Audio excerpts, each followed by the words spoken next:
sports. We are Baltimore. We are FC. Last week, the Royals bus drove to Minnesota and swept 3 from the Twins. But a few speed bumps and rain slowed KC in St. Louis. Now it's on to Milwaukee to find out who's driving the bus. Royals and Brewers next.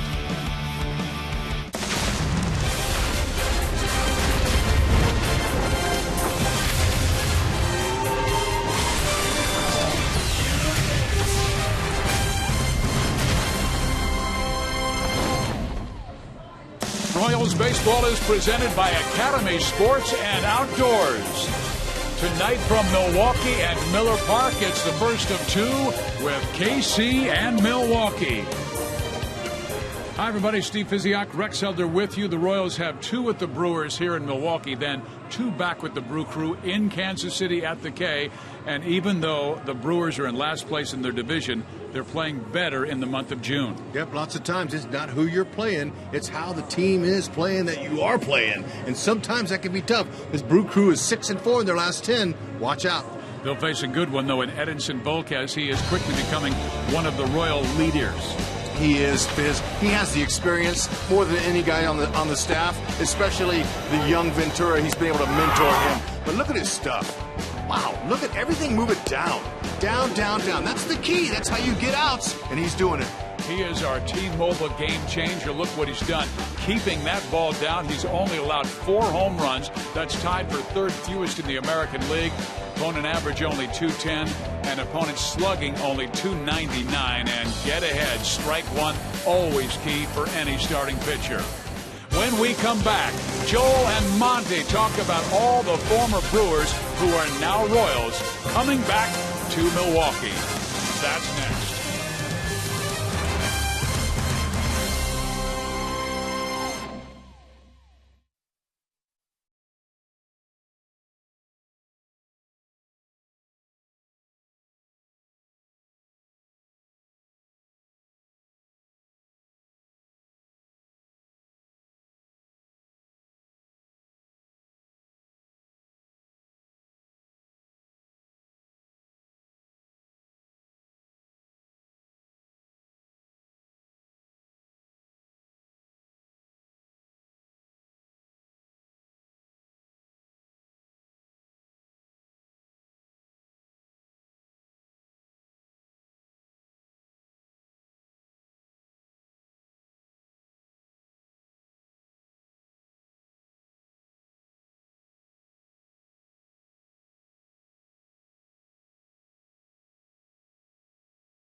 In 2003, made his debut at 21 years old in 2008.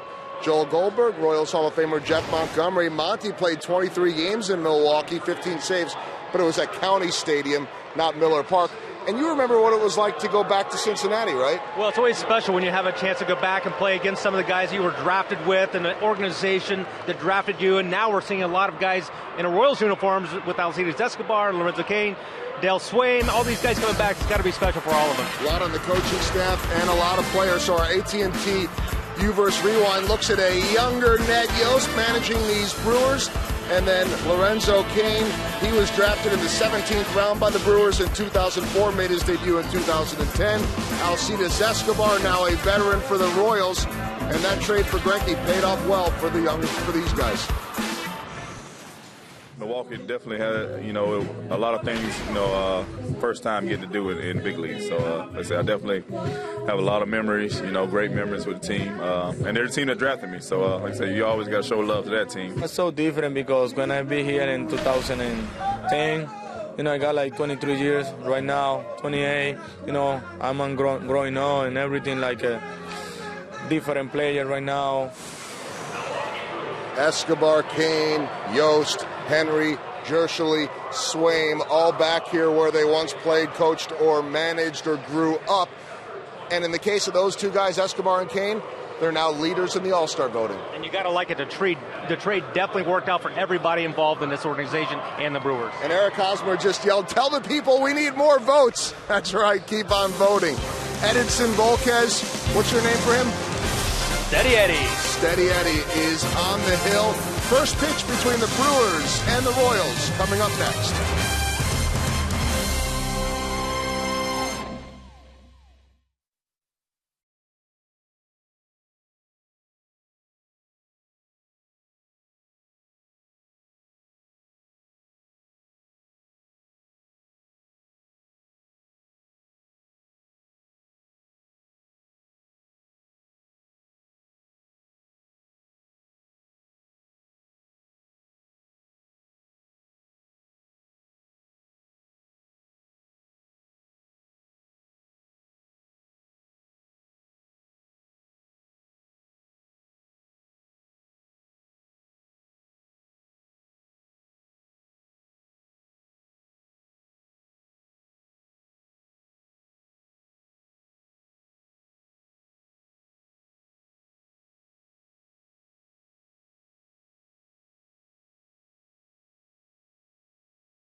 Missouri Lottery. Every ticket you play gives back to schools across Missouri. So play it forward with the Missouri Lottery. By your Kansas City Chevy dealers. Visit your local Kansas City area Chevy dealers for great prices on all our new 2015 vehicles today. And by Menards. Save big money at Menards on all your home improvement needs. Kansas City has won 9 of the last 14 games with Milwaukee. Here's Ned Yost's State Farm starting lineup. Escobar, Moustakas, Cain, Hosmer, Perez, Gordon, Rios, Infante, and Volquez. So 6 right-handers in the lineup facing tonight's right-hander Kyle Loesch, who gives up a .345 batting average, HUD, to right-handed hitters. He does, 297 overall, and he's given up 15 home runs, 9 to righties and 6 to lefties. So here's a guy here that you would expect the Royals to beat. But based on the paperwork and everything, but you just never know in baseball. That's why they play the game. Loesch has had some problems getting his sinker down, and he's got a little slider change up and a couple of curveballs, but not many. He's mainly sinker, slider, change. Well, he's a guy with 145 wins in his career, so he knows how to pitch. But trouble this year, and Escobar going after the first pitch.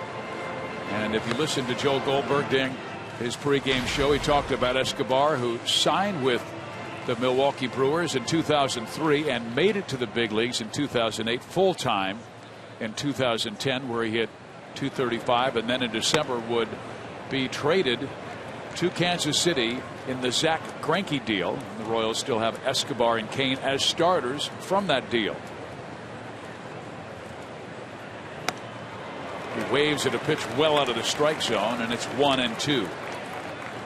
Loesch, downhill sinker, both sides of the plate, not overpowering, 88 to 90. Slider 80 to 86. And they come in too far, and Escobar is hit on the left arm. Way to take it for the team. But just where Lucroy was setting up, I mean, it was really in. Yeah, just the fourth time, but you know, that's one of the reasons why he wears that little elbow pad there whenever that does happen, which is the fourth time this year. That kind of takes a little bit of the sting off of it. And Escobar, a guy with over 30 stolen bases last year, he only has 4 this year, but he had that knee injury earlier, also missed some time with a concussion. He does not go on the first pitch, and it is upstairs, ball 1. Mike Moustakas hitting .318. That's 5th best in the American League.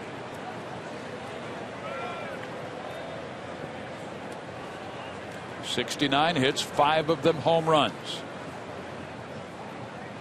And this is a pitching staff, Rex, that gives up a lot of long balls. 77. That's 32 more than the Kansas City pitching staff. Hey, look, that's good to hear numbers that you're facing a team like that. But, you know, you can't let that take you out of your game. Try to just look for your pitch and drive it. And if you get under it, you get under it. But they've got to make something happen and score some runs for Volquez today. The Royals are 3-2 on this road trip to Minnesota and St. Louis. The pitching staff has done their job, allowing only 10 runs in the 5 games. It don't matter how you score them.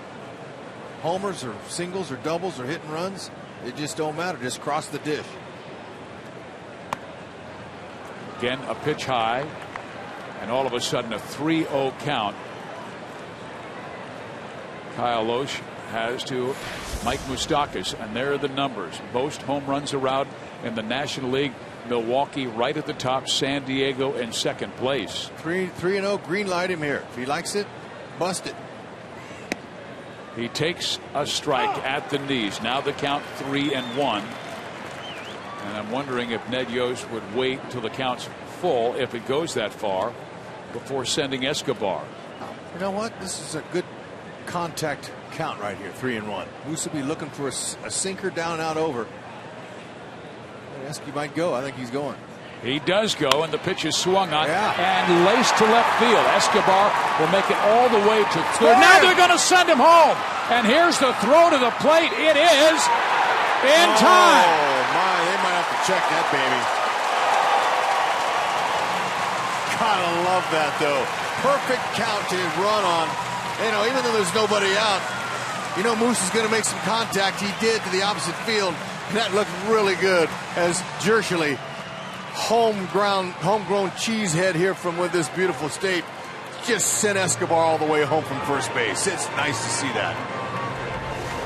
And it looked to me like he started to slow down, but it looked like to me he got his foot in there. We'll just have to wait and see. Las Diaz on the call.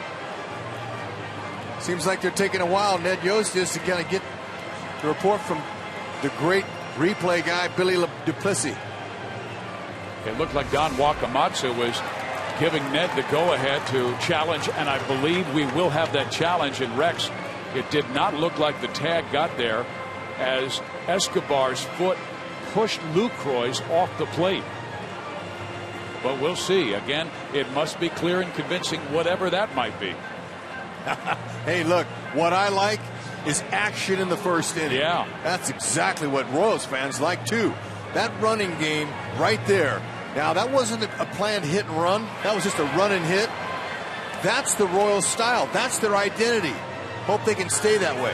Last Diaz, his positioning was not a good positioning to see Escobar's foot get there. Look, he's being blocked by the shin guards of Jonathan Lucroy. Yeah, but his momentum knocked Lucroy's foot off that dish. We'll just have to wait and see, Fizz. I'm just saying that Laz did not have a good enough view that the umpires in New York will see and maybe overturn this. Escobar was moving on the 3-1 pitch. You know, that's also why it's important to start your slide late. Even though we're in the era of catchers not blocking the plate, the later you slide, the more momentum you have to blow the guy's foot off the plate. And the one thing that we can tell our fans, when they showed it on the big board, none of the Milwaukee Brewers fans were cheering, because I think they also think Escobar was safe.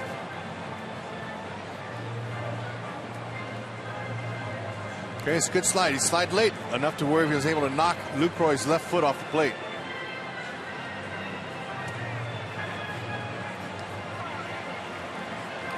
You start your slide sooner, than by the time you get to his foot blocks you out.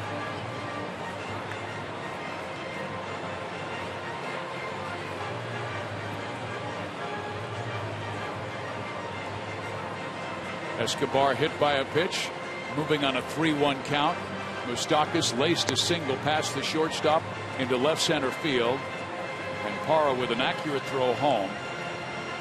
But right now we are waiting on the ruling from the umpires in New York City, who have a lot more angles than we do here.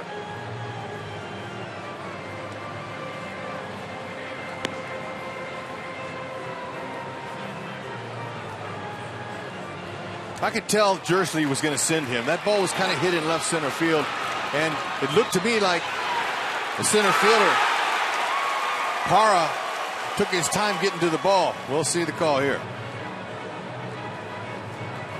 He's safe, and the Royals take a 1-0 lead. Now they made the correct call. Even though Lucroy's foot was there, Escobar's momentum knocked his foot off the dish right before the tag was made. So an excellent call by Mike Jersley, third base coach, to keep Escobar coming. 1-0. And it also got Moustakas into scoring position with nobody out. Billy Duplessis underneath there, viewing those replays, is doing a super job for Ned. The Royals are 16-3 when they score in the first inning this year. That's the second best mark in the entire big leagues. Keep it going. Don't stop. Lorenzo Cain look for something out over and drive it to right. There's another former Brewer with Moustakas dancing off the bag, and then Loesch steps off. Scooter Gennett is the second baseman who's trying to cheat in. That review took 2 minutes and 44 seconds, a rather long one. Cain does not swing at the breaking ball, and it's 1-0. This is the kind of pitcher, Loesch, that when you face him, you can pretty much put him in a zone. Look in your spot, wherever that might be. You might want to try to launch him. You got to look middle in and down. Fine. Look there and wait. Or something up. Looks like he's missing there. In the air, right side foul territory. Adam Lind will make the catch, and Moustakas unable to advance.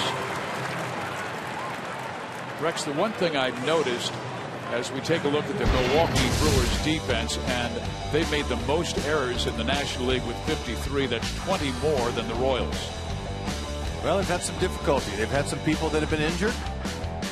And Lucroy's back. Good catch and throw guy, but it might take him a little bit of time to get some momentum and timing down.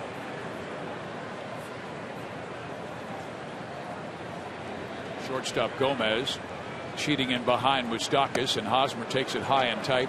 And Rex, I was watching our pregame show, and Joel and Monty were showing video of Kyle Loesch from his St. Louis Cardinals days when he faced the Royals, and it looked like his slider and his sinker were much sharper in 2-12 than we saw in the highlights this year.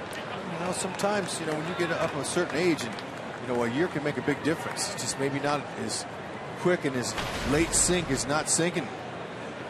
He likes to attack the corners with his sinker, slider, changeup. He when he's good, he's not elevating. So far, he's getting the ball up in this inning. That's back up the middle. That's a base hit.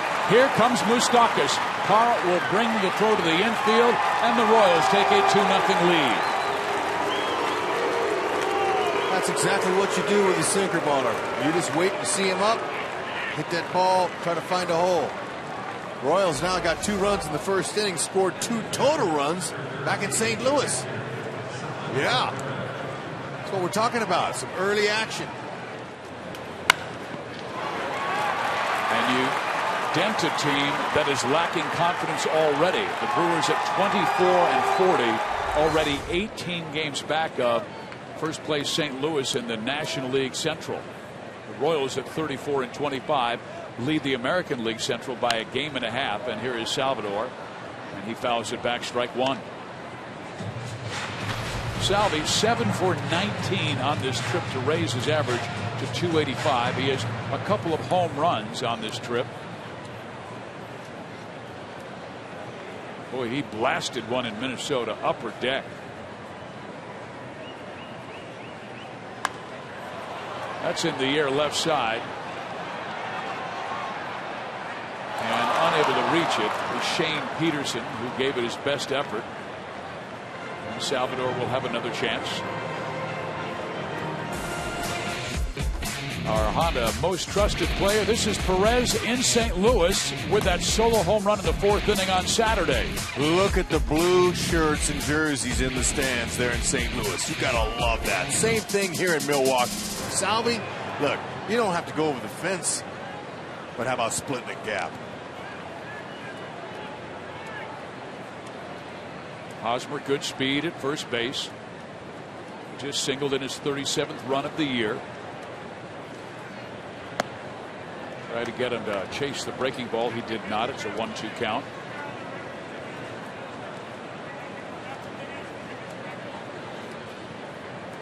Rex, you were talking about Loesch at this stage of his career. This is his 14th big league season. You know, it's been a tough year. Lots of times, you know, the hitters will tell you. They speak a lot with their baseball bats. It's a lot of innings. It sure is. This guy, you know, he's a good athlete. Hoping to keep that ball down so he can use the defense. Well, he came inside with that breaking ball on Salvador Perez, who then muscled it foul. It stays 2 balls and 2 strikes. Not going to throw a lot of curveballs. He's going to throw just a few. He relies mainly on his fastball changeup, especially left-handed batters. Yeah, sinkers and sliders to righties. Much better batting average against versus lefties, almost by 110 points. Lefties hitting 233. We told you right-handers 345, but 2 left-handers got him in the first inning. A single by Moustakas that drove in the run to give Kansas City a 1-0 lead, and the single by the lefty Hosmer, who's hit first. Low and in. He's thrown 20 pitches to get 1 out.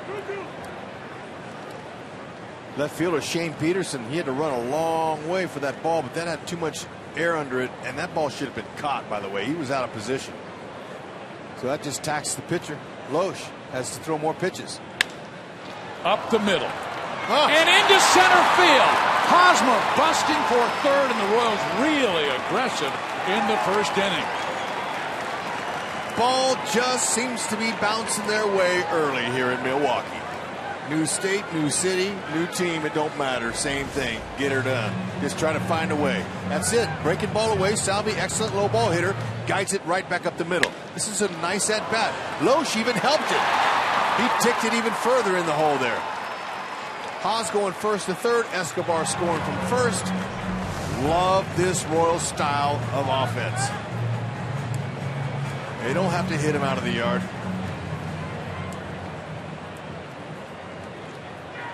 Alex Gordon 5 for 14, 2 home runs, 5 walks on this road trip. Good breaking ball, maybe his best of the evening, and it's strike 1.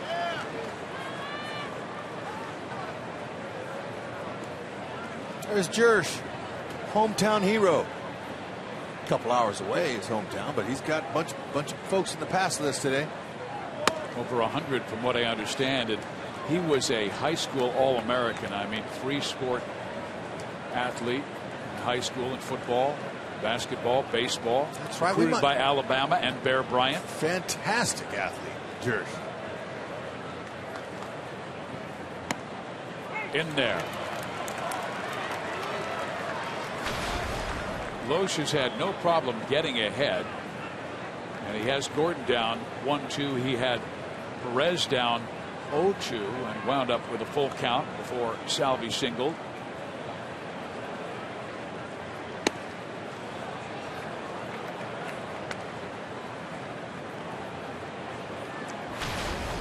Gordon in interleague play this year, .333 average with 3 home runs.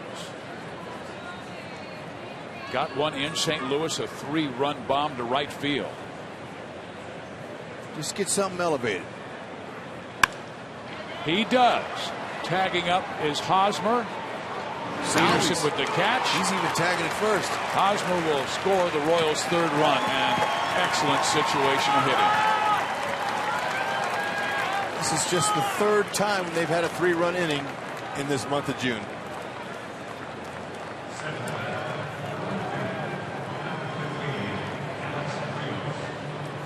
Our Academy leaderboard shows how much Loesch has struggled this year. We told you he came in with a 6.27 ERA, but at home it's even higher, an 8.41 ERA at home this year. And Miller Park is more of an offensive ballpark than it is a pitcher's park. He's allowed 9 home runs at Miller. And here is Alex Rios. Rios 2 for 6 in his career against Loesch. Time for this guy to get going. He knows it.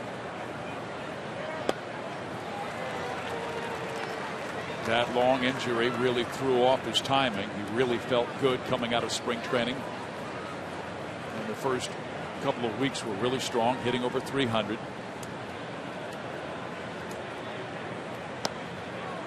He said it's been all of his timing, not only batting but running the bases, reading pitchers on his steal attempts. You know, you miss that much time over 6 weeks and you're his age, it's very difficult to find your timing at this level. It's very hard. Playing till I was 38 years old, I can tell you, if I didn't get any at-bats in a week, it hurt me. It was tough for timing when you're at that age. Playing against these guys in their young, their early 20s, and that ball moving up there, it's just not easy. Things start slowing down for you when you get in your late 30s in this game. Another 3-2 count Loesch has against Kansas City. Kyle has already thrown 31 pitches in the first inning. Last time the Royals did that to a guy was Kyle Gibson, Minnesota Twins. They got him. 39 pitches in that first inning. Salvi goes, Rios swings and hits it high in the air. Ryan Braun at the warning track to pull it down. And the Royals with a very productive first inning. They score 3 times and take the early lead on Milwaukee. Oh yeah, track meet starting to break out here in Miller Park.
Royals lead it 3-0 early. Craig Counsell's lineup will look like this. Carlos Gomez was expected to be the leadoff batter, but he still has a groin problem, so Parra was moved to the #1 spot. Lucroy, who was 4th last year in the National League MVP voting, is hitting 2nd. Yep. You know what? Hopefully the Royals are hitting Milwaukee at a good time, even though they have won some. Arquilla in the driver's seat is all about Eddie Volquez. That's right. I love Monty dropping the steady Eddie Volquez because he has been steady, very consistent. Not the strikeouts working, but all of his pitches really good. Going down. They're all moving down in the zone. 2-seam fastball rips across the plate. He's got a 4-seamer, a nice curve, and a changeup. And he's got a 3-run lead before he even throws a pitch.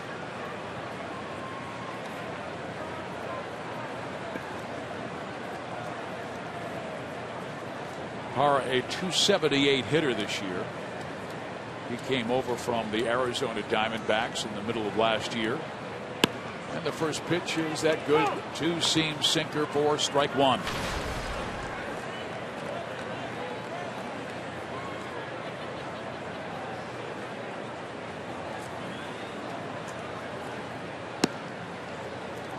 Very quickly, it jumps in front, 0-2.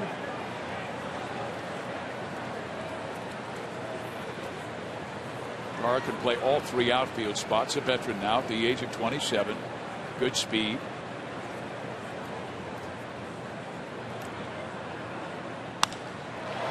To right field.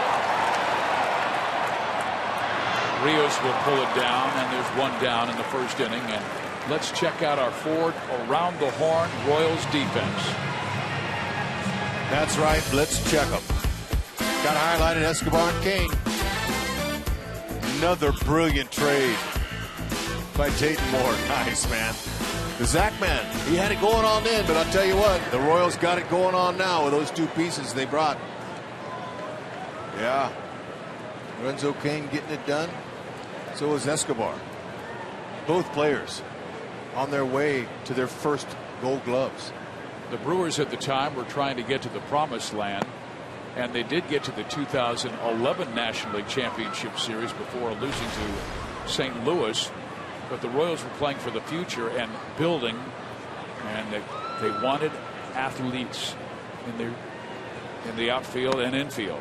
Escobar, one of the top defensive shortstops in the American League, and Kane, obviously one of the top center fielders in the game. Both leaders in the All-Star game that will be in Cincinnati in July. I love his breaking ball. I mean, he really snaps it in there, this time at 78 miles an hour. Yeah, but he's going to mix up his pitches. He has confidence in all of them. He'll throw them. That's a beauty. I thought that was a strike. Looked like a strike to me, too. Laz Diaz, home plate umpire, is in his 17th season.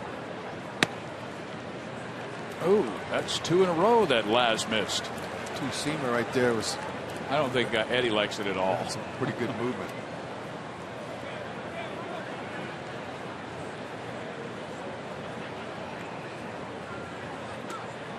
And now he'll walk Jonathan Lucroy on a 3-1 count.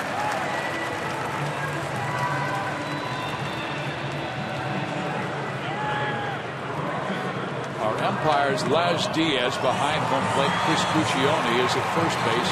Clint Fagan at second base. And the crew chief is Jeff Nelson at third. The Royals have 2 here in Milwaukee, then fly home after tomorrow night's game, and will host the Brewers at the K games Thursday and Friday. And Boston's in town over the weekend, but plenty of great seats available, particularly for the Wednesday, Thursday games.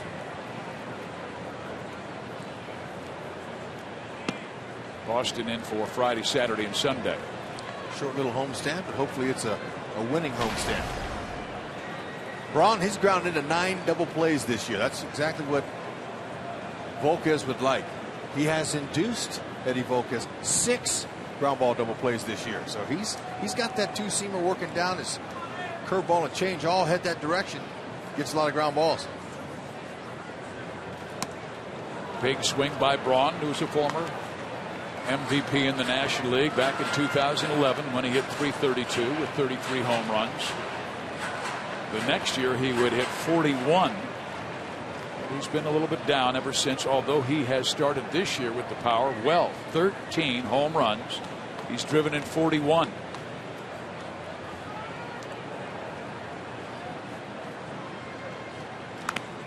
Didn't mean to do it, fouled it off. So advantage Volquez.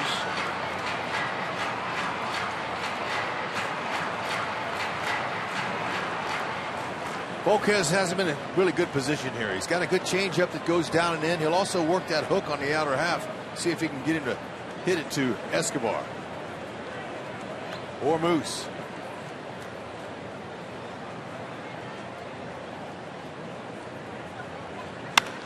Hit sharply and past Infante into center field. It clipped off the end of Infante's glove as he dove for it. Yeah, got what he wanted. A good pitch down in the zone.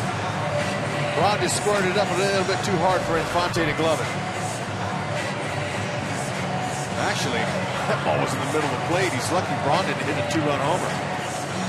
But he was on it nonetheless. Well, this is the rough part of the lineup.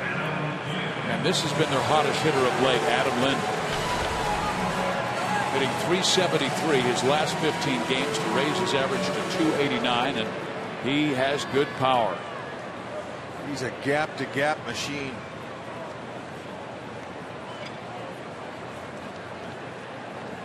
Volquez wants to keep him quiet.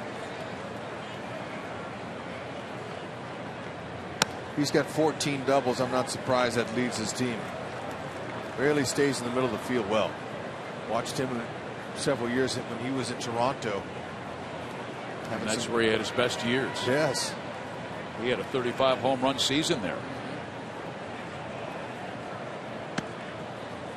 But he tried to keep it down. Right now, a little tight zone by Laz Diaz. And we saw that when Loesch had to throw 32 pitches to get out of the first inning.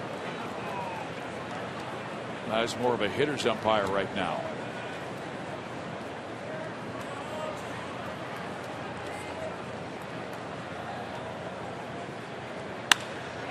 Moustakas has it. Second one, first base, 2. Yeah. Who says Escobar can't play second base? Huh? He turned it nicely.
One-of-a-kind experiences at the K with our Royals Memories program.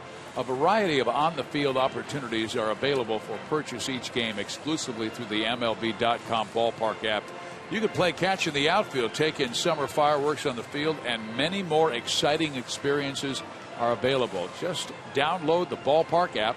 Then you pick upgrades and select a once-in-a-lifetime experience you'll cherish forever. Kyle Loesch, a rough first inning. The Royals want to make it a rough second. Omar Infante will lead things off, and there is strike one. Omar just 1 for 19 on this trip. That's seen his batting average drop to 204.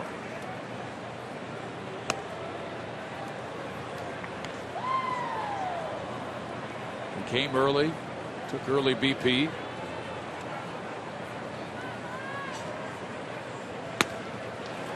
And that is the pitch that's really been haunting him. A breaking ball or a changeup that is away from him. And it'll keep haunting him if he doesn't make adjustments. And then Infante hits it down the left field line. It will hook into the seats. Because guess what? The Red Sox have their scout here. And they're watching everything that they're doing that the team is successful against the Royals. They're going to send that report into them guys. So they don't change. It doesn't change from team to team. Sliders away. Rex brings that up because the Royals will face the Red Sox this weekend. So each advanced scout is here checking out the respective next opponent. Sinker didn't quite have enough elevation.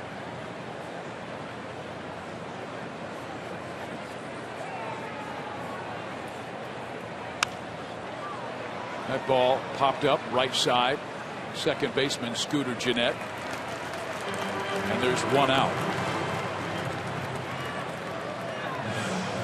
In tonight's game, we are participating in the home run challenge. Tonight, every Royals home run in this game raises $12,000 for prostate cancer research. You can make a pledge by going online to homerunchallenge.org. See if Eddie Volquez can get on base.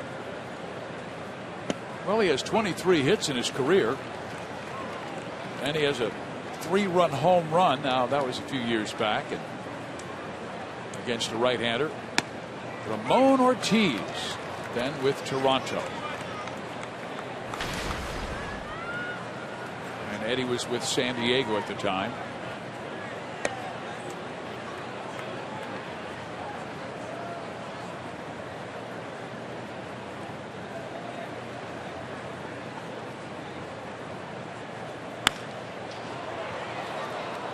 Not a bad swing. Royals haven't had a hit out of their pitcher yet this year. 43 sacrifice bunts. He's got over 400 at bats. He's seen a lot of pitches. Well, came up with Cincinnati after being traded from the Texas Rangers, and then Loesch has to throw him a breaking ball. That's not fair.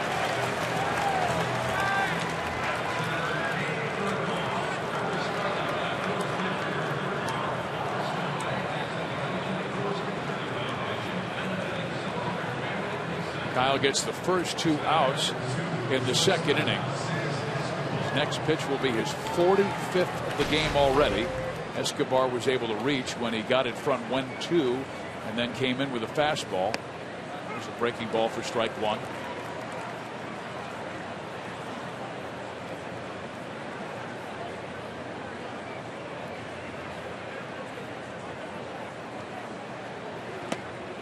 Kyle's best game this year came back on May 15th at the New York Mets through a 2-hit shutout through 8 innings. But 8 times this year he's allowed 4 runs or more in a game, including 2 very bad starts, one against Colorado where he gave up 8 in less than 4 innings, and against Arizona where he gave up 7 in 3 1/3. So he's been all over the map this year. Escobar looking for his 8th walk of the year. He's hard to walk, so is Salvador Perez. And Esky tried to drop one into left field, but flies out, and it's a 1-2-3 second inning for Loesch.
Edinson Volquez had an inning-ending double play that got him out of a first-inning jam started by Mike Moustakas. Now something on the field, so they're waiting a moment for that to be cleared. And we're ready for baseball. Volquez against Aramis Ramirez, a guy he's faced a lot in the past. He delivers a pitch that misses somewhere. Laz, man, come on. I guess anything above the belly button is a ball. Whatever. Now that's a ball.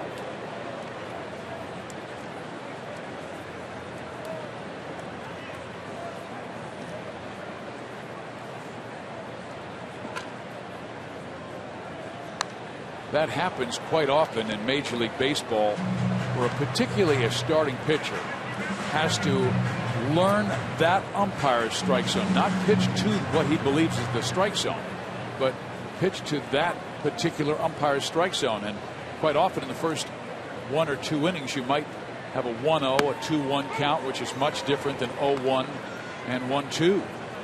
Sure is, but you can't let the umpire get in your head. That's for darn sure. That's why a guy like Volquez will not. Veteran. You pitch your game and hope he helps you on the corners. If he doesn't, just ask for the ball back and do it again. In the air, right center field. Lorenzo Cain says he has it, and he does. And he was staring up into that big fan-shaped roof here at Miller Park. Here's a look at our American League All-Star ballot. There's only one player who's not a Royal there, and that man is Mike Trout. Salvador Perez is the leading vote getter, over 7 million, and everybody's dressed in blue, and that's because, as Ned Yo said, we've got the best fans in baseball. And that's right. Thank you for the votes. Don't stop. And Rex, one other note. Whenever I watch an All-Star game, they're very rarely 13-10 games. Most often you see a 3-2 score, 2-1 score. So it's won by pitching. Well, if I'm on the mound, an All-Star pitcher, I want the best defense behind me. And the Royals have that. It's not just on offense.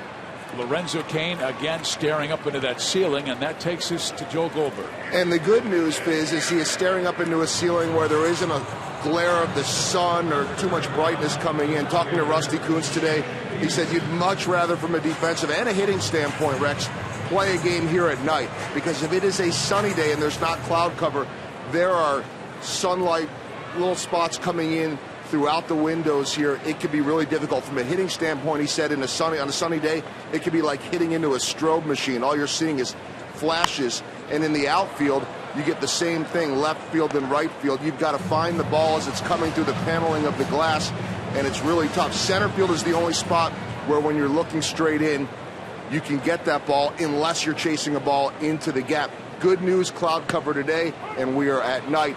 And with that cloud cover today, Hud, Rusty said those guys were just crushing the ball. He said we lost about a bucket of balls today. It's beautiful. But just you're right. This ballpark reminds me of the Astrodome in Houston, with all the panels up there, and you could see through them too, and it was a nightmare. So what happens is, you're an outfielder going back to the wall. You can't take your eye off the ball when you're running. You can't look to where you are, because if you look back up again, you'll lose the ball. Lorenzo's going to set a record, Fizz. He just tied a major league record set by thousands. That's right. 3 flyouts to center field.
presented by Inc. Magazine. You can have fun with your friends and listen to live music from local Kansas City bands. The next student night is this Wednesday against the Brewers, featuring music from Hembry.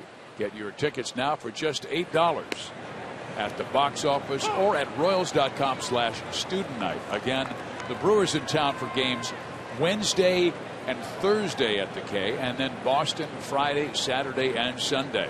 I hope Hembry is as good a band as that last band they had there. Not a Planet? That's right. They were out of this world, by the way, Fizz. Yes, they were. Beyond the moon. Here is Mike, and he takes inside. Moose with a good at bat his first time up, just lacing a single to left field, and yet another base hit to the opposite field, his 34th this year. Well, it's the way he went about it, facing the sinker baller. You want to try to stay inside so you don't roll your hands over and hit a little ground ball to the right side. So he had the right approach. He stayed in, hit the ball to the center fielder Parra's right and left center. Scored Escobar all the way from first, and Las Diaz, wow. Moose will take the walk. All right, side swing, watch him. We can keep his hands in here. I like how he draws everything back. Okay, he's going to step not too far with that front foot to hold his weight. Now, his hands staying inside the ball with that type of trajectory right there, and then he's going to lace that ball to the opposite field. Good head position again, and he scored Esky all the way from first base with the help of Mike Jerschley, third base coach. Hitting coach Dale Swaim raves about Mike Moustakas' ability to manipulate that bat. He really says he's grown enormously from last year, obviously, but just watching him in spring training. And then out of the gate well. He's been on twice. And Lorenzo Cain, he was way out in front of that one. That went almost into the upper deck.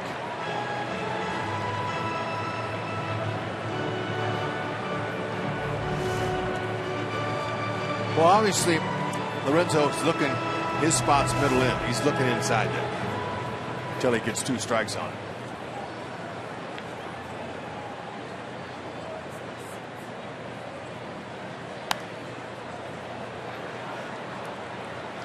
Quite often we've seen when Loesch gets ahead in the count, he tries to finish off the right-handed batters, working soft away. And Hud, if you're a right-handed batter watching that, are you thinking opposite field? Yes, especially with a runner in scoring position. Loesch is going to throw slider, slider, slider on the outer half. It's not going to come anywhere near it in. Now he will come in with the fastball for show.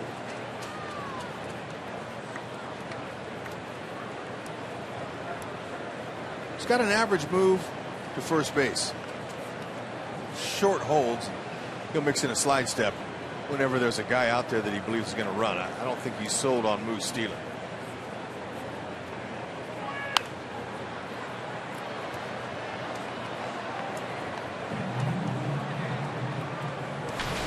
Kyle gets ahead. Batter's hitting .244 and falls behind 358.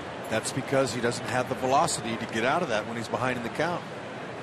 He's got to throw a strike, but he doesn't have anything to blow it by the hitter. So he basically laying some cookie balls in there. It also tells me he's given up a lot of first pitch home runs.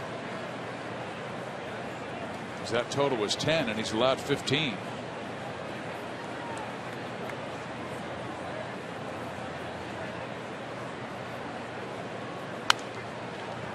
Peppering him out of play, and what this does is it gets up his pitch count, which is already at 60, and he's only recorded 6 outs. Lorenzo with a 5-game hit streak, 6 hits in that span. He was 2 for 4 on Saturday, including a double. I like how Lorenzo's got a good plate appearance going here. He's looking for anything out over. He's just going to get a base hit. Hits that one on the line, right at the center fielder. Pulling it down, Gerardo Parra moves back to first.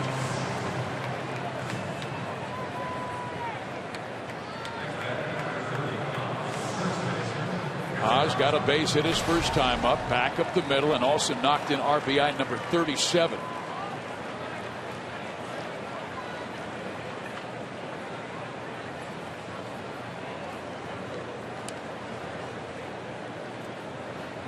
Yesterday's rainout allowed the Royals to balance their rotation.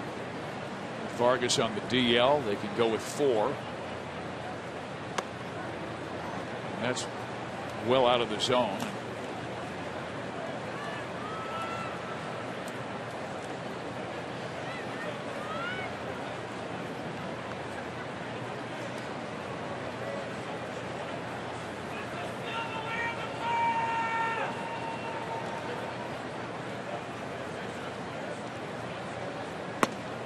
A strike.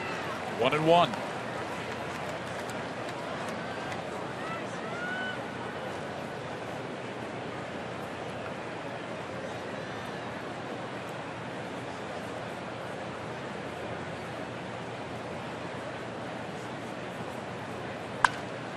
And that could be 2. Jeanette goes second for 1. They don't have a chance because Scooter's throw was offline, and having to stretch for it was Hector Gomez.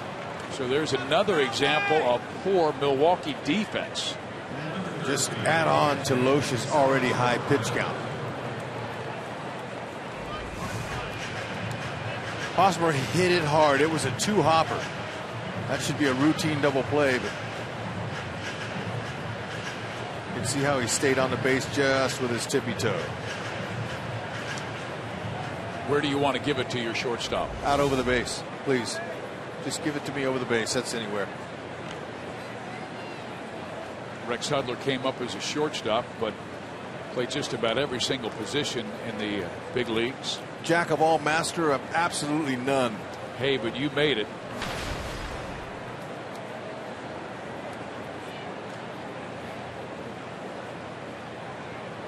Closest I got was watching batting practice as a broadcaster. It's all right, Fizz.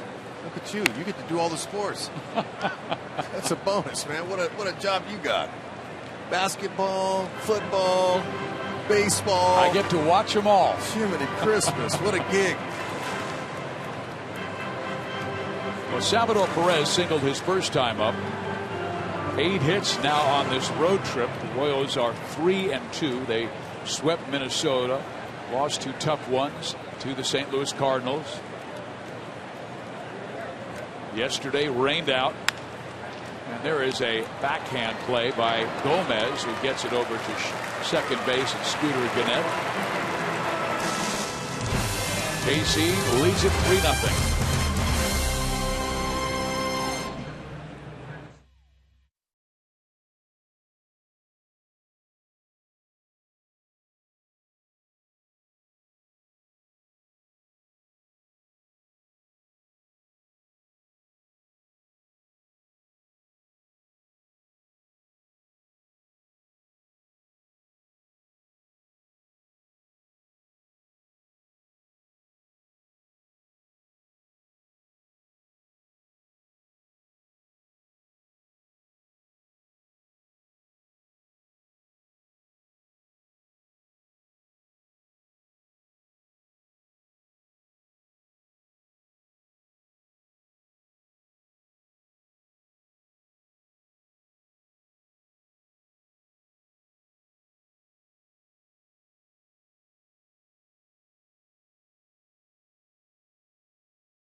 AT&T Uber's high-speed internet. The Uber's revolves around you. Call 1-800-PIC-ATT. By Panera Bread. Avoid the lines. Order online with rapid pickup at delivery.panerabread.com. And by your Midwest Ford dealers. Visit us at yourmidwestforddealers.com. Steve Physiak, Rex Hudler, Joel Goldberg, Jeff Montgomery at Miller Park. Royals lead the Brewers 3-0 as we head to the bottom of the third inning. Volquez got out of a jam in the first inning, highlighted by a 5-4-3 double play, started by Moustakas, ended by Hosmer, and then he worked a 1-2-3 second. Now he'll go against Hector Gomez, who's only batting .202, then the pitcher Loesch, and then back to the top of the order.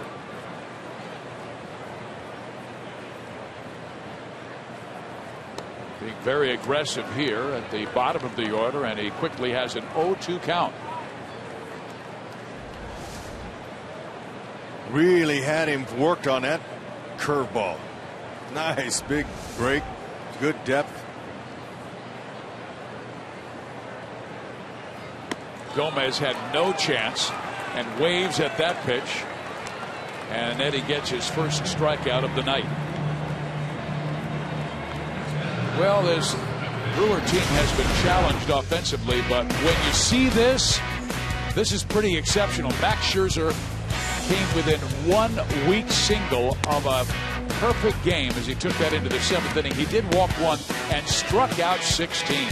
So happy Royals are that they don't have to face that guy anymore, at least not like they did when he was with the Tigers. And listening to the Brewers talk about him, they said nothing he threw was straight. Everything was dipping and dancing, changing speeds, and then he'd throw a 97-mile-an-hour heater on the outside corner. Carlos Gomez got the base hit, and he apologized for it later. He said it was a little flare to right field that their second baseman could not reach. And he said, man, if you break up somebody's no-hitter, you should at least hit it on the line. There's a base hit to left by Kyle Loesch of all people. I've never heard a position player apologize for getting a hit.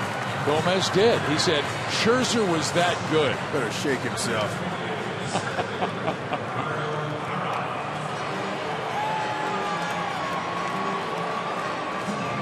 So Kyle Loesch picks up his 3rd hit of the year in 22 at-bats.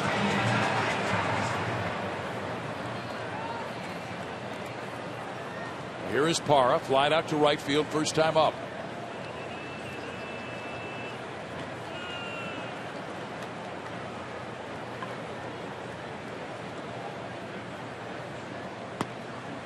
Parra's one of those veteran outfielders that could, really help a team in contention. Sure, he was traded before the deadline last year from Arizona to Milwaukee, and it was a time, Rex, where Milwaukee was in first place. Yep. Same situation now, unfortunately. Not for Milwaukee.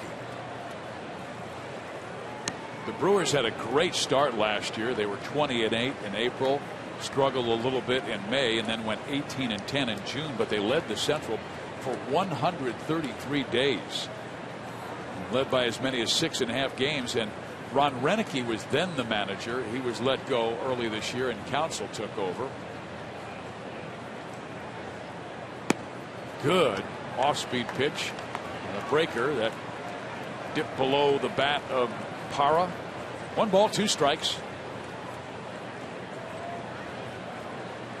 But the Brewers went 9-22 their last 31 games and fell out. They finished just 2 games over 500.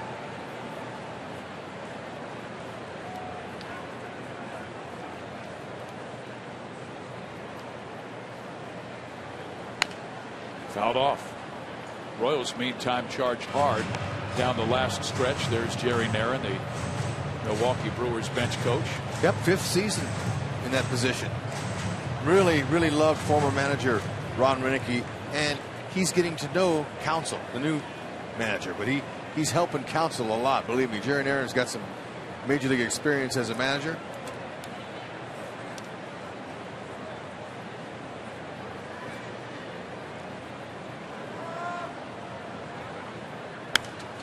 Jerry managed fouled off. Jerry managed with Texas, Cincinnati,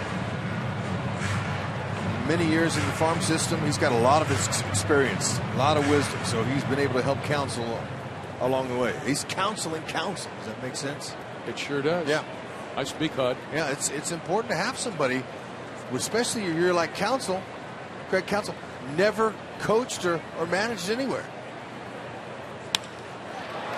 into right field. And that will get by Alex Rios. No, it doesn't. He backhands, and that may have saved a run. Good job by Rios in right center.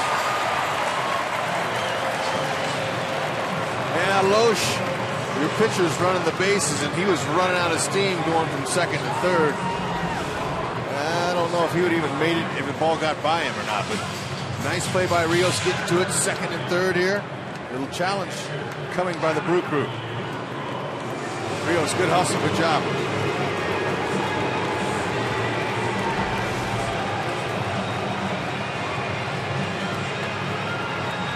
Runners second and third with the Royals leading by 3, and one of the most dangerous hitters in the game, Jonathan Lucroy. Now Lucroy off to a slow start, but remember, he broke his left big toe and was out much of the first 2 months of the season.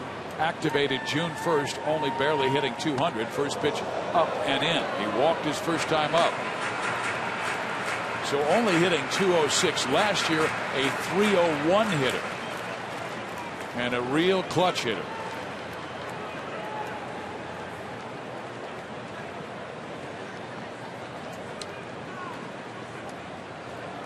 Royals playing their infield back. They'll give up a run to get an out. 1-1.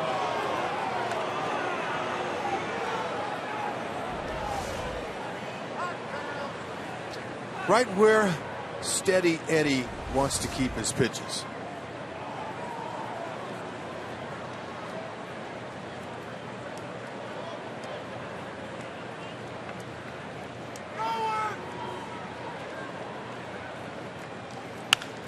Lucroy lines it to Moose.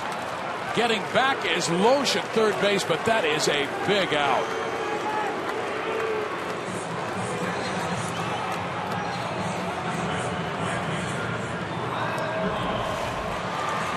That's what he wanted to do, but it just got up a little bit. He got some good wood on it right to Moose. Love to hear the Moose calls on the road. When Royals fans are packing every house they go to, they play in now. And it's evident by all the votes they're getting from all the voters across the country. Volquez knows he's not out of the woods yet because Ryan Braun comes up and he laced a single to center field his first time up. It was a sinking fastball that Volquez tried to get over the outside corner, but came back to the heart of the plate. Coming inside in the first pitch. 1-1. Yep, he's a clutch hitter, 381 with runners in scoring position. He missed a pitch last at bat that Volquez threw right down the middle. But he did lace a single on it. He did. He didn't lift it. No, he didn't. Hopefully he didn't hear either. Ooh, nice. 1-1. That's firm. There's 95 there. I mean, he could stay with that pitch as hard as it is to hit that right down there. Every pitch. Challenge him, see if he can lift it. But he's got so many good secondary pitches. That curveball and changeup, man, they really throw the timing off.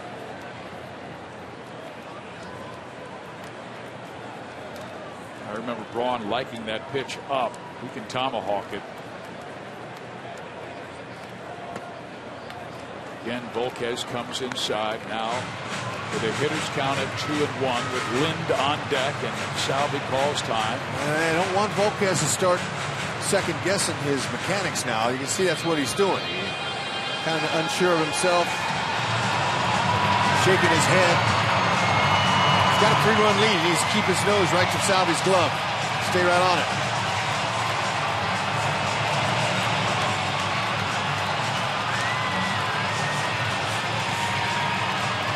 Conviction in what pitch, what location, and then to execute it to that spot. And a hitter's count coming in. Foul. Still good pitch. Nice movement. Two-seam fastball, four-seam fastball. Those are really tough pitches to hit.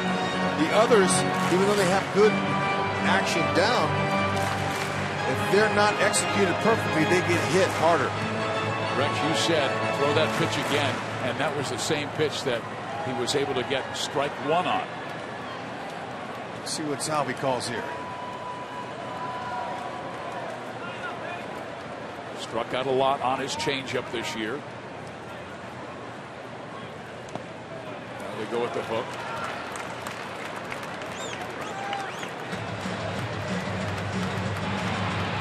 Salvador Perez knows what's coming, so he's going to be ready to block. There it is. Thumbs out, shin guards down. As good as any in the business. Big point in this game, and it's early. Bottom third. Runners second and third.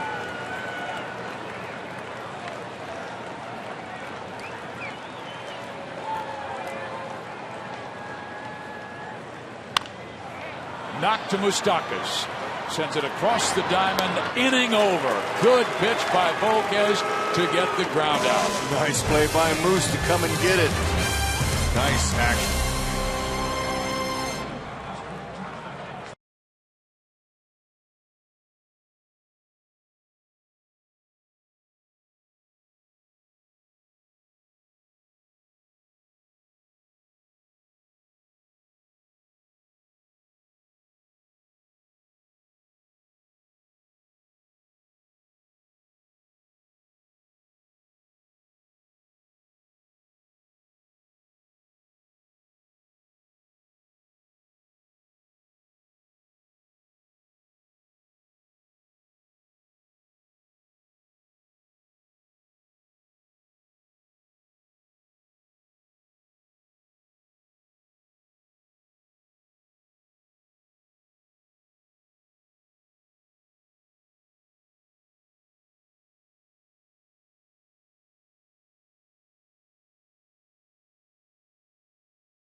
Have not let their fans down this summer. They're in first place by a game and a half over Minnesota, and the Twins are at St. Louis tonight.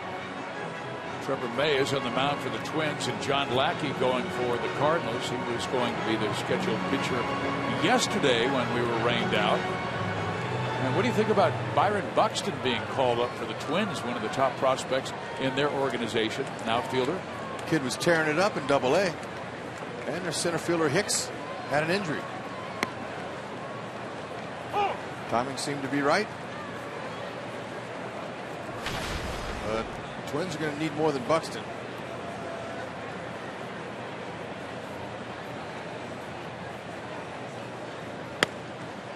There's a strike. They called that in. 1 ball, 1 strike to Alex Gordon from Kyle Loesch. Alex waves at the off-speed pitch.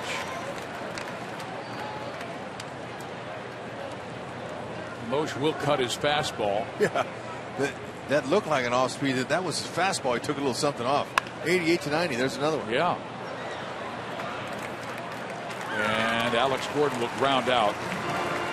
So we'll tell our fans to vote Royals, and we have 8 leaders right now. The only one that is not a Royal is Mike Trout of the Angels. Go to Royals.com/vote right now to cast your selections.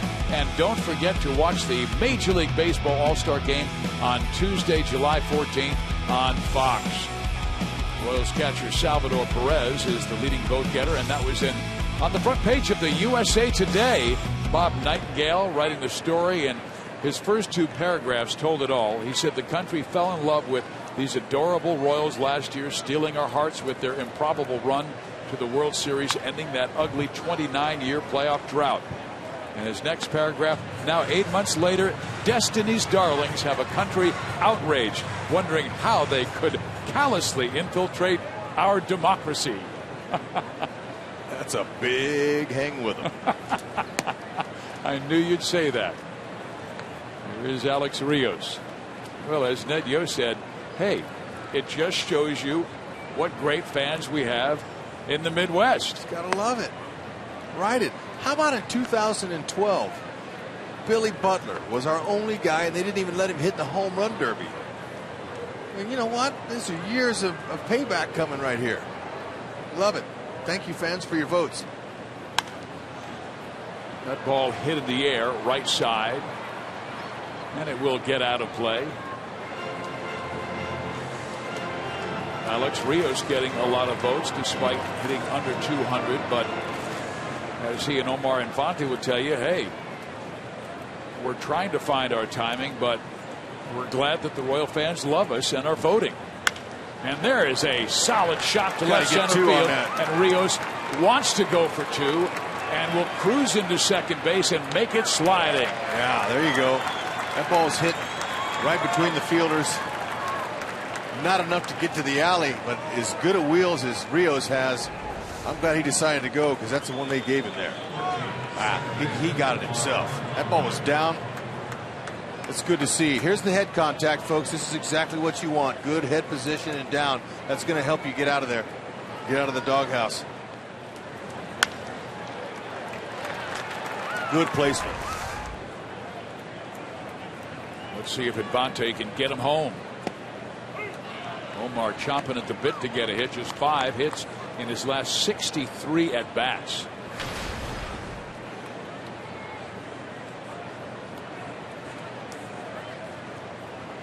Jose Altuve is right now on the disabled list because of a hamstring injury. He was the leader. Now Infante to left field. Peterson took an interesting route towards the baseball, but does make the catch, so 2 out. Play daily fantasy baseball for free on DraftKings.com with the official daily partner of MLB. Enter promo code BROYAL for free entry.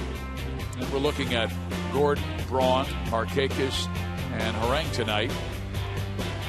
Markakis doing the most damage, 2 for 3 with an RBI and run. Gordon did drive in his 30th run of the year on a sac fly in the first. Volquez struck out his first time up, and Loesch threw him a breaking ball.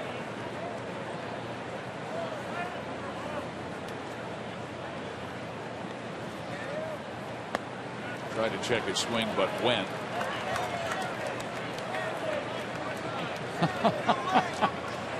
and he's appealing to the first. Come on, base Gooch. umpire, and he was so far. He's just having fun with Laz Diaz and Chris Guccione. He knew he went, and he went again.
was on the mound today, throwing his side session. And good news here, you see under the watchful eye of Dave Island and trainer Nick Kenny. Threw 35 pitches today. Everything went well. Ned Yost telling me he looked great, had the velocity, had the life on everything, and he is good to go. Said that on a scale of 1 to 10, Ned told me, as far as that numbness goes, it's about a 1 now. It's almost all gone. They're going to be careful, as we see in our University of Kansas hospital injury report, and just back him up a couple of days because of that rain delay. They have that ability to do that. So the rotation, Chris Young tomorrow, Joe Blanton then will go on Wednesday, Jeremy Guthrie Thursday, and Yordano Ventura expected to start the opener against the Red Sox on Friday. And two guys so important, Ventura one and Danny Duffy the other, and Duffy recorded 1 out in the bottom of the first inning yesterday before heavy rain descended upon New Orleans, stopping play. So Duffy couldn't go as far as he wanted to go in his outing. And Rex, that's something I wanted to talk about, because Ned talked with us about that down in the dugout. He said it's great coming to this ballpark because you know two things are going to happen. You're going to play the game and you're going to get your batting practice. And the Royals have been so inconsistent with that because of the bad weather they've had in June, whether it's in Kansas City, in Chicago, in St. Louis. Finally get to Milwaukee and everybody knows, hey, we get back to our routine. These are the things that happen every year to certain teams, to pick, it's things out of their control. So certainly you don't want the off days early in the season. Later in the season, they're welcome because everybody's a little bit gassed, a little bit of breather. But in a timing game when involving a round ball and a round bat, and you have to square it up, that's why you play it every day. You need to. It's tough timing. That ball is laced to left center field. Kane plays it in a hop, and Lind has himself his first base hit. Let me ask you that, Rex, because it is interesting. You did both. You took batting practice, and you also hit inside in the cages. What's the difference? Well, it's much better outside because you can see the full carry on the ball. Inside, all you can do is just make contact, and then you could tell by how you hit the ball where it was going to go. But outside, you get a whole different outlet, and it's better. You can practice, a lot more to the bases and to the dimensions of the field.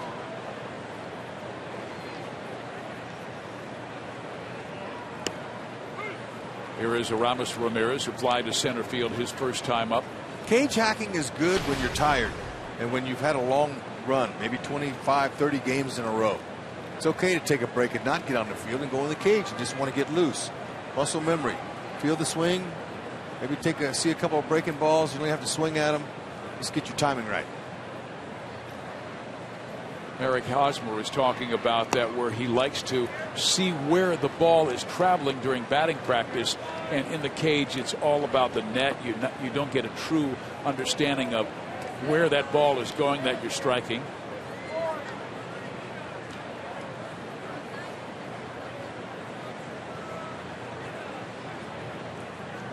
Yeah, that's what I was saying. You hit to the dimensions. The 1-1 is fouled off, and Volquez trying to keep it down and get Ramirez to hit into a double play. And Aramis has said this will be his final season. This is his 17th in big league baseball, and he's 36 years of age. His bat is slowed down, .218 hitter, and man, he has had some good years in the past. 9 times, over 25 home runs in a season. Still has good power, 7 home runs this year, but the average is down.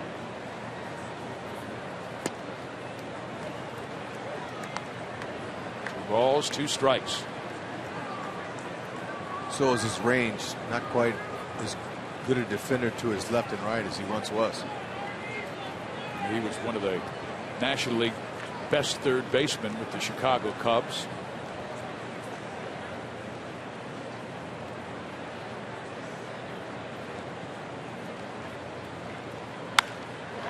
Hit sharply to right. Rios has a bead on it, makes the catch back to first base. Adam Lind, but that pitch was not located where Volquez wanted it. There's no better place to spend your Friday nights than at the K. Stock up on dollar hot dogs and peanuts for Buck Night, presented by Visit KC, while you enjoy the Royals in action, and make sure to stay after the game for a spectacular fireworks show courtesy of Hy-Vee and Pepsi. The next Buck Night and summer fireworks will be this Friday against the Red Sox. For tickets, go to Royals.com or call 1-800-6-ROYALS. Fridays are always fantastic, and they expect this weekend to be well attended. So if you don't have your tickets yet, I would encourage you to get them immediately, because Yankees, Red Sox are always well sold, and the Royals have been averaging over 32,000 fans per game. Milwaukee tickets, several great seats available. The Brewers in town on Wednesday and Thursday. Breaking ball in there. Jeanette popped up to center field his first time up, and this was a guy who hit .289 as the regular second baseman last year, but got off to such a poor start that they sent him down to AAA on May 5th. Called back up in early June after he hit over 300 at Colorado Springs, and he chases that off speed.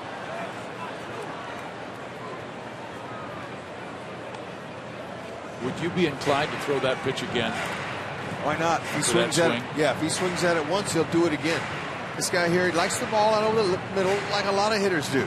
But, you know, it's all about being patient and trying to stay off of the pitch that the pitcher wants you to swing at. And that's the game, basically. Volquez, we told you, has 27 strikeouts this year on his changeup.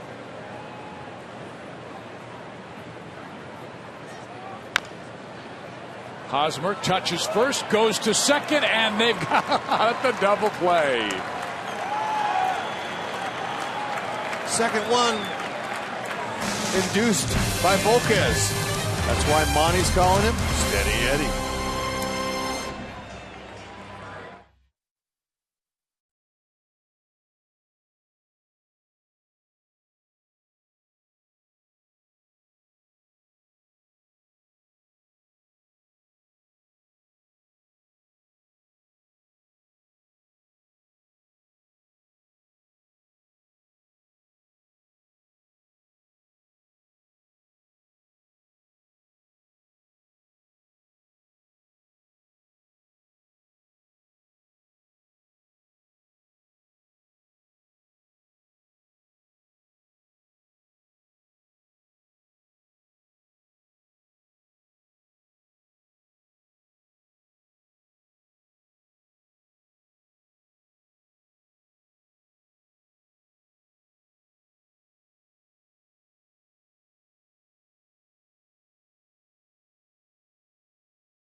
Takes us to Detroit. J.D. Martinez going deep, 13th on the season. That coming against former Royals pitcher Nate Adcock. He serves it up, and look at Nate there with the beard. And speaking of beards, Kendrys Morales, maybe we'll see him later on in the game as a pinch hitter. Cleanly shaven. That is a new look. Kendrys Morales, I asked him about it. He said, well, it's nothing about superstitions. It was just getting itchy. Also talked to a couple teammates because they sometimes will have fun with this. Alcides Escobar said, bad look. I don't like it, but he does look younger. Kelvin Herrera on whether he might shave his. He said, no chance. I got to cover up this face. They're also saying that he might look at this point, Kendrys, like maybe Pedro Grifol's twin brother. That's not fair. There's a short pop-up to right field that Jeanette will run down, and Escobar is out number 1 here in the 5th. Let there be light. They're opening up the roof here at Miller Park. It holds 43,000 fans. And Rex, did you know that a math major figured out when the roof is closed, this ballpark could hold 4,656,000,000 baseballs? Wow, man. No wonder I like this place. Yeah, he got up to 3,291,000, and then his wife came in the room and he lost count. So he had to start from scratch. Oh, well. She said, "Would you please pick up your socks?" Huge total.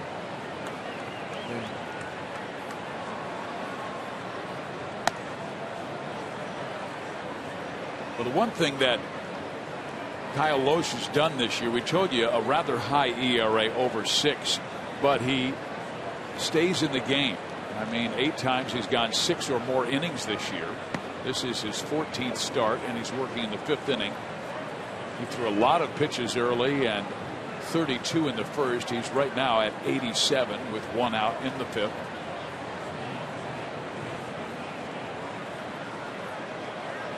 And Mike is on for the 3rd time. Moose has singled in a run, scored, and he's walked twice now. That's right. Gives him the 12th and 13th walks on the year. Those are always good. Get that on base percentage up. Seeing a lot of pitches. And you know, Lorenzo Cain would like to give his former fans something to cheer about. Here's a guy who was drafted by Milwaukee in the 17th round of 2004 out of Tallahassee Community College, and we told the story before that the Milwaukee scout who saw Lorenzo, he even admitted he was not a great baseball player at the time, but he saw him hit 3 tremendous home runs in batting practice, and he said the guy is an athlete, and if we can develop him, he could play in the major leagues. And Lorenzo told the story he didn't even know anything about the draft. Well, he hits that one pretty well to left field. Peterson going back, and there it is. Lorenzo Cain back in Milwaukee and blasting one out. That's a beautiful stroke, and with that home run, Lorenzo Cain's 5th of the year, $12,000 raised for prostate cancer. Thank you, Lo Cain, for making that deposit. Oh, man, you just got through talking about his skills. That ball had a little bit of change up to it, looked like, and he just stayed right with it. Good lean back there. I like that balance. And plus, you know, when he hits homers, he's got a good arc to the back of his swing. Nice.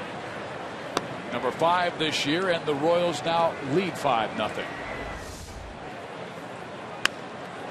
Oh, man, I love that sound. Royals fans do too. We'll take it any way we can. But Loesch coming in, we told you, he'd given up 9 home runs to right-handed batters, and left-handers have taken him 6 times, 15 total. Now make it 16. Rex told you about the donation to the home run challenge. Way to go, Lo Cain.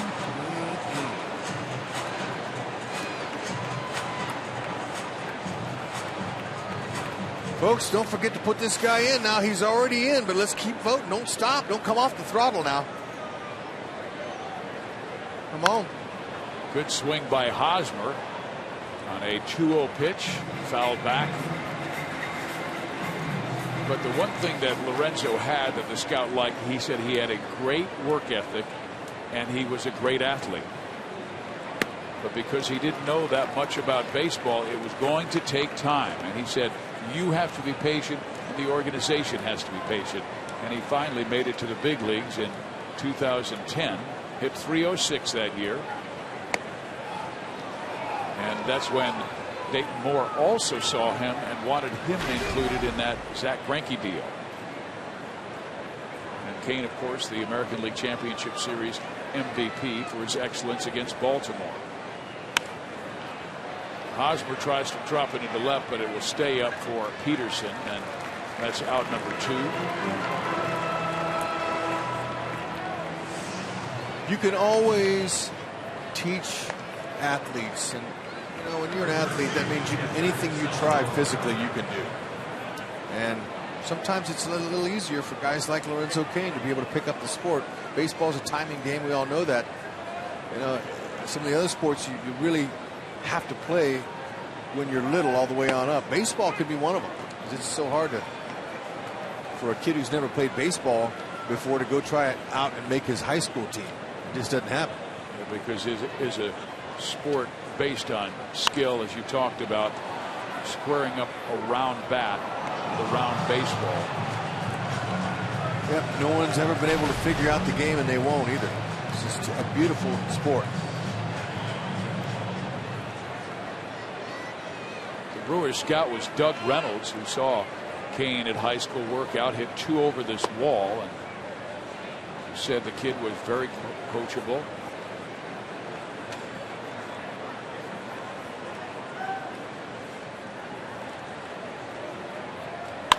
Salvi sends it up the middle, but perfectly played by Scooter Gennett, who throws him out. The Royals get 2 on a 2-run blast by that man, Lorenzo Cain.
Vote for the Royals Player of the Month at rallyhouse.com, and you will be entered to win a majestic prize pack from Rally House. Steve Physiak, Rex Hudler, joined by Royals Hall of Famer Jeff Montgomery, and you called Edison Volquin Steady Eddie, and he's been that way the first 4 innings. Yeah, I really like what I've seen from him tonight. Pitch out of a couple of situations, make some big pitches when he needs to, but all in all, that's what he's been for the most part all season long. He's made some big pitches when he's had to.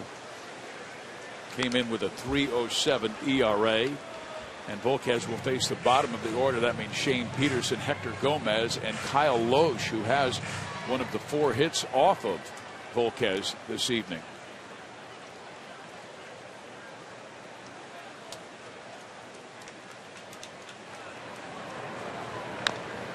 That pitch right there, Monty, breaking ball down and in, or a changeup down and in, has been very effective tonight.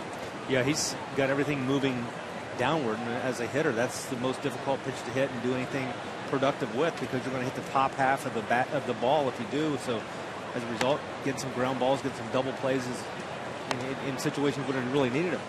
Pitching to contact, you got to love it. Volquez knows what he's doing.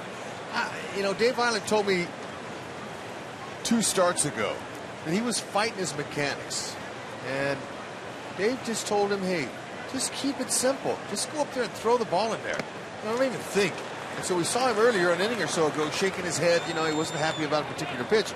But Volquez, he's got to know that his stuff is really filthy. Yeah, he does, and that's the stuff we're going to see here. Just everything going down. When you have everything going down, it just makes your job a lot easier. Sometimes you get in that rut and you talk about his mechanics a little bit. You overthink it, and I think that's the real thing with Eddie's. He's just a guy that's a natural. He goes out and does his thing. He gets in a groove, and we're seeing it tonight. How about that? Since 2014, his team's unbeaten when you score 4 or more runs. And then he tried to throw a backup breaking ball and hits number 8 batter Hector Gomez in the back. No intent there. That's just a breaking ball that got away.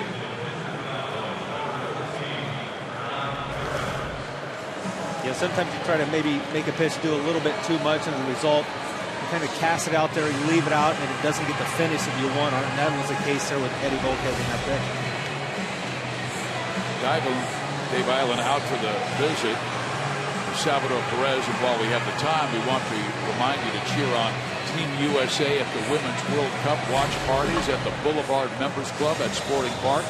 The watch parties are free and open to fans of all ages with raffles and appearances by FC Kansas City and Sporting KC players. Be there tomorrow at 6 o'clock when the U.S. team takes on Nigeria. We will see a pinch hitter, Hernan Perez, who actually has a lower batting average than the guy he's pinch hitting for. It's just 9 games. I know. But facts are facts. That's right. Neil Kotz, a left-hander, warming down in the Milwaukee bullpen. And Monty, that has not been a problem. Milwaukee's bullpen has been really solid the last 3 weeks of the season. Well, they've been called on quite a bit because their rotations really struggle putting in innings.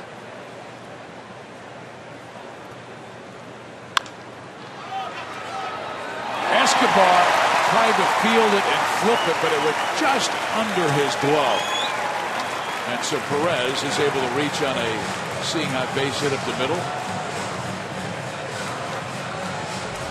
2 for 2 out of that 9-hole tonight. 2-hopper ball. Once the second hop, you see how it stayed down and didn't come back up.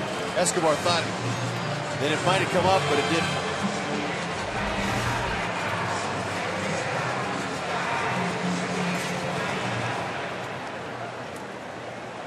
So Perez comes through with a rare hit. And now Parra, who has had 2 quality at bats, flying out to deep right field his first time up, and then doubling to right his last time up. Can Steady Eddie roll up another ground ball double play? I think he's got it in him. Infante only has a chance at first base. The runners will advance. I thought he might be able to go to second base. And we tried to talk him into it, huh, Monty? Yeah, he got the ground ball. Just a little bit of a stretch for Omar Infante. Yeah, you know what? There's already 1 out, so why not get the out? Ain't the easy one.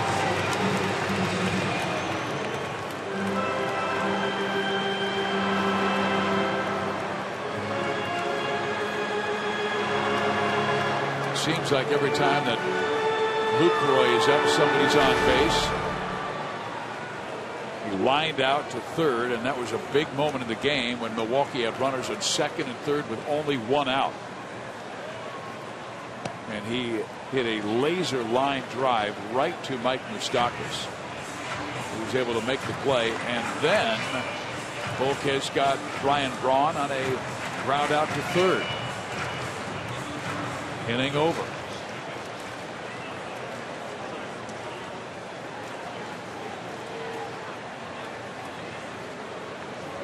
Gomez third, Perez second.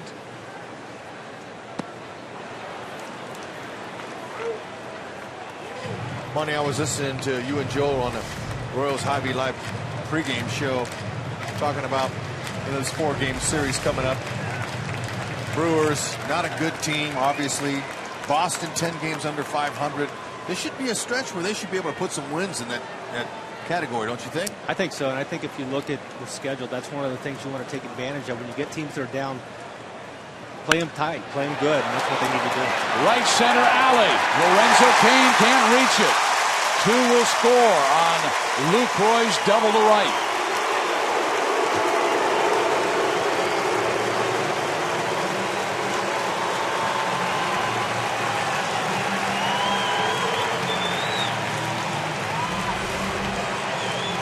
There's a pitch, a breaking ball that stayed up, and Lucroy had his mind made up. Middle away, he's going to shoot the ball in the opposite field, and he did just that.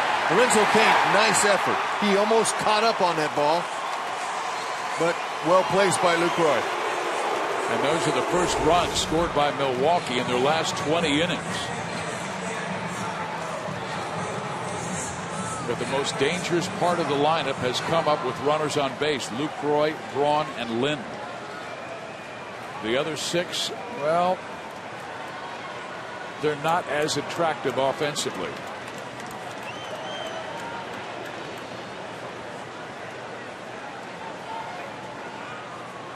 Milwaukee doesn't have much to offer offensively. They're dead last in the National League at batting, hitting .232, and second to last in runs scored. Also last in on-base percentage at barely over 28.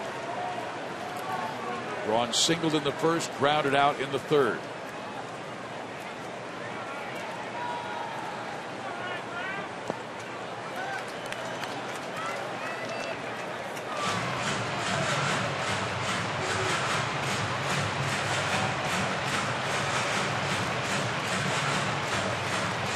Volquez behind here on Braun, but you don't want to give in to this guy. You want to keep this game exactly where it is. He's one of the guys in our lineup that can do some damage.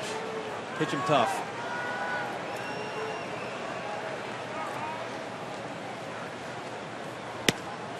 But you don't want to walk him because Lind represents the tying run, and he has been the hottest hitter on Milwaukee's team.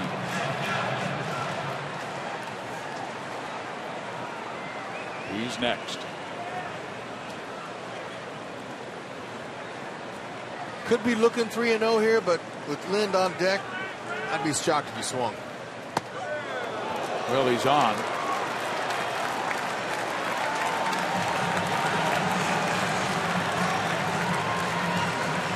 Two walks in the game for Edison.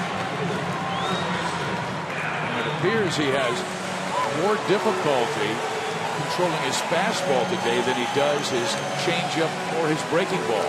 Well, a lot of times pitchers get in that rut where they can't finish on their fastball. As a result, everything's kind of up and away. It's on your arm side. You're not able to get it to the glove side of the plate as easily. We saw that there on the pitch with Braun. Lind is singled. Also hit into a double play. Ball 1.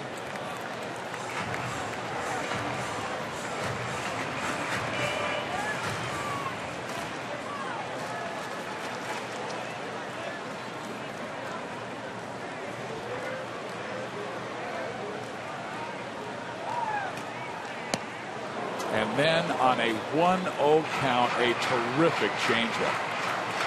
Good to see that pitch, because when you get in that rut with the fastball where you can't locate it where you want it, sometimes a changeup is a pitch that makes you stay back, it makes you get your arm on top and get that ball down in the strike zone.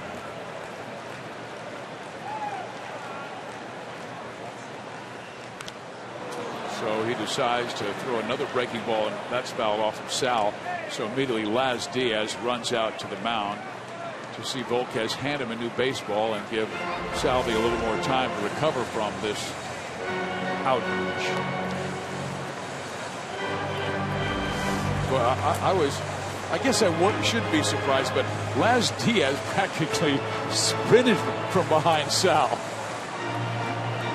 Yeah, he knows what it feels like. So we'll go out there and give him a little time. What are you throwing here on 1-2? I think he's going to throw him an off pitch, either a changeup away or maybe even a curveball down in the dirt.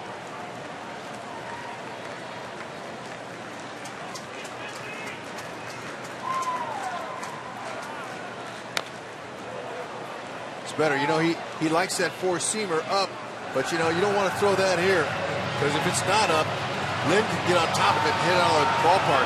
This is a launching pad here. Sure is. Ball flies out. Great location on that last pitch. 2 on, 2 out. Royals by 3. Volquez needs a strikeout. He's been really good with this changeup this year for the strikeout.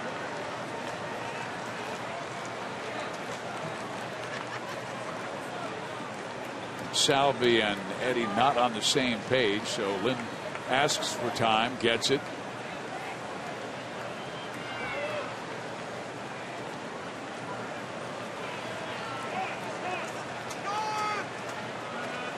This time Salvi calls the time.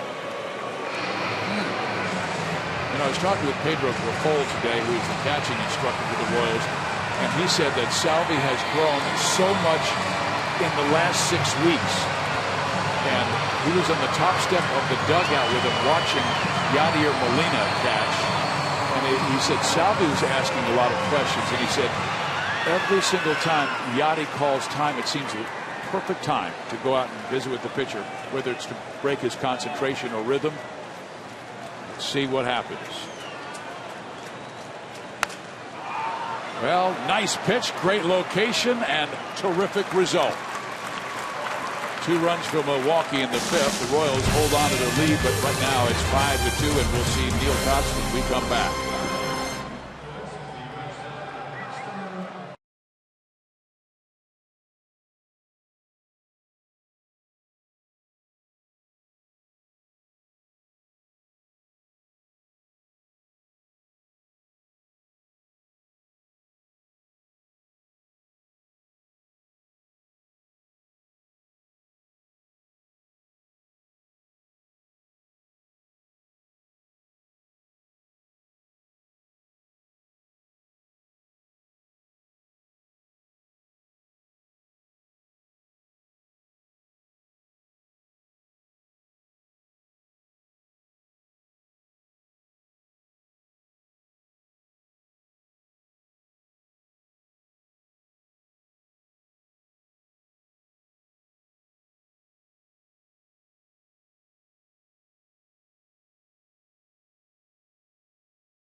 Outdoors, right stuff, low price, every day. By Chrysler. Come discover great deals during the Chrysler Drive and Discover event. And by Jack in the Box. Tasted the new black pepper cheeseburger today. Only at Jack in the Box.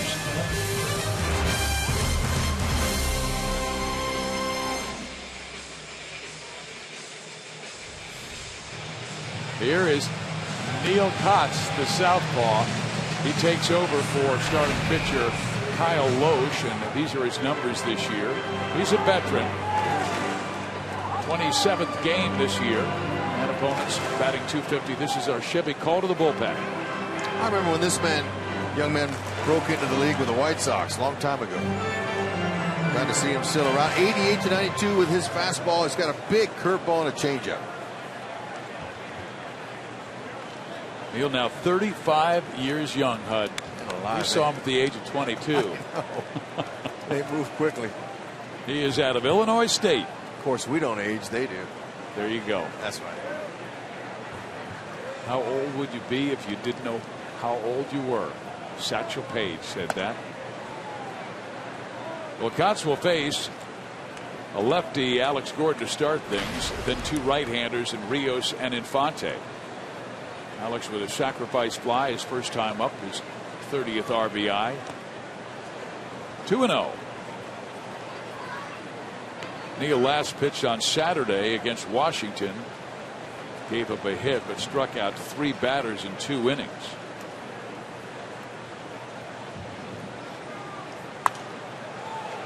Topped a mile high,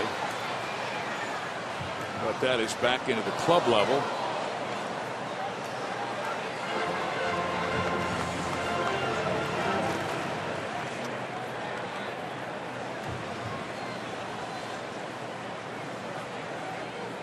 Kotz with the 2-1 pitch, and Alex again sends it foul. Almost the same spot, but more of a line drive variety.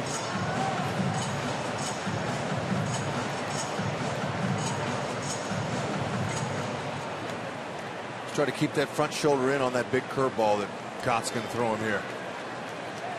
Shoulder closed. Think opposite field. If he hangs it, bang it. 3-2 count. Loesch lasted 5 innings, gave up 5 runs, 3 in the first, and then of course the 2-run home run by Lorenzo Cain in the 5th. But he was past 90 pitches, so Counsell got him out of there. There's a shot to right field for a base hit, so Alex on for the first time, and the lefty gets Kotz. And this bullpen we talked about has pitched well for Milwaukee. Their last 15 games, they have a 0.83 earned run average. Only 5 runs allowed in 54 and a third innings. And as you know, fans, the 6th inning is our Sonic Slam inning. Our contestant is Virginia Kristowski from Kansas City, Missouri. If the Royals hit a home run in this inning, Virginia, you will win $1,500. But if the Royals hit a grand slam out of the park, Virginia gets $25,000 from Sonic and the Royals.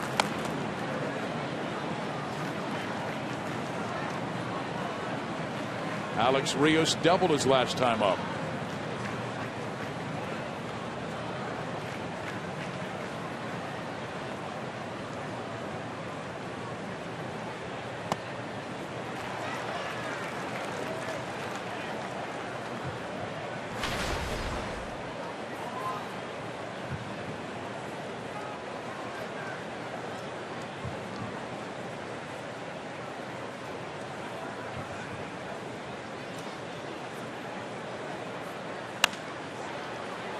In the air, shallow center, base hit. Gordon has to quickly get to second, and he does in time. So Alex is 2 for 3 in the game.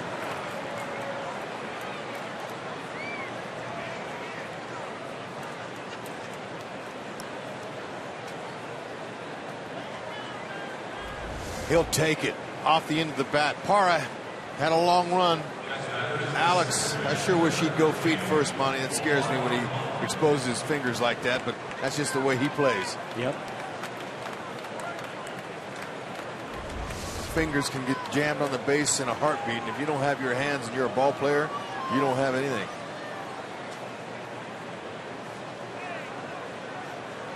And it looks like the Royals going for the jugular because they have Infante up now, but Kendrys Morales has moved to the on-deck circle to hit for Edinson Volquez, who has gone 5 innings tonight. That's Rios' first multi-hit game since April 12th.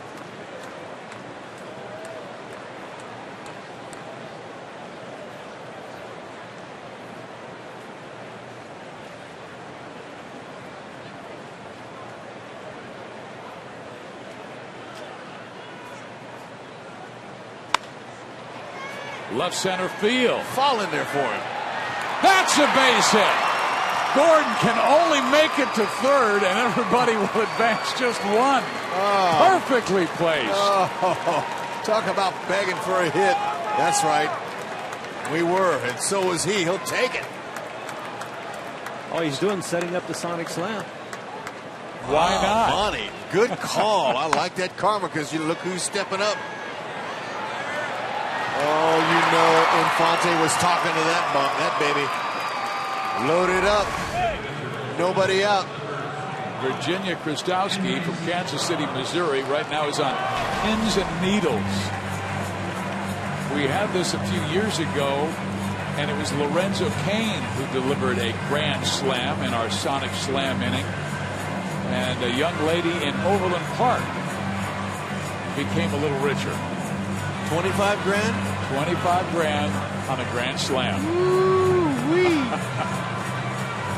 Guys, when I saw the pitching matchup today with Loesch and knowing that he'd been struggling, hopefully the Royals are going to get to him early. Certainly getting the 3 runs in the first help, but now you're seeing guys who have really struggled getting base hits like Rios and like Infante.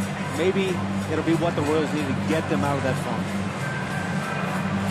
Well, you know, they're too good a hitting team to be in it this long, but it just seems like a slump lasts longer than you expect it to. It's almost like a bad cold that stays with you for a couple of weeks. You think it's done after one, but hangs around. And the pitch is upstairs. The Royals thus far with 5 runs on 8 hits, and they have loaded the bases with nobody out in the 6th inning. Morales 1 for 2 off the bench for Ned this year. He took a mighty rip.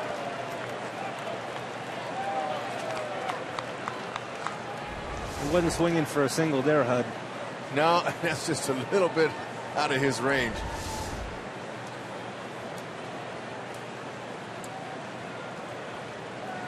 Ned to take a lousy single. Virginia, she wants the whole cheeseburger. Give her it all. Hey, Let's go. that would be a filet mignon. Oh, man.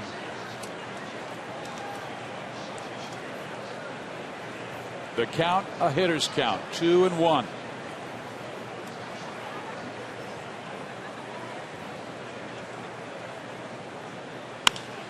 Hit sharply, a 6, a 4, and a 3 double play, but Gordon scores from third base, and the Royals are up by 4 at 6-2. Man, you couldn't ask for your pinch hitter, one of your best hitters, to come up in that opportune time, but it doesn't always work out. Hit it hard, but right at him.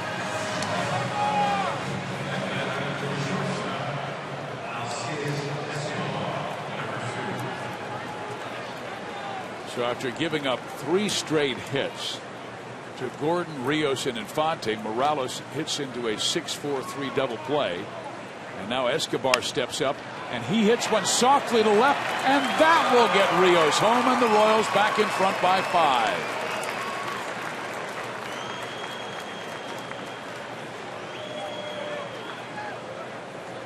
First ball hacking, you got to like it. Escobar does that a lot. He got something he liked and just cued it. It might have been a little jam shot. Either way, that's a knock with a stake attached. And the 2 former Brewers have done a nice job tonight. Escobar has scored a run, driven 1 home, and Lorenzo Cain with a 2-run home run, who came up in the Milwaukee system as well. Now Mike Moustakas, who has been on 3 times, with a single, with a run driven in attached, and he's also scored 2 runs, walking twice and scoring on Cain's homer. Monty, the Royals have done nothing but score runs since you've been in the booth. You got to stay. Yeah. I wish it were that easy. Yeah. I would have camped out up here. You didn't make that Minnesota trip, and we won all 3, and you were feeling the pressure in St. Louis. That's for sure.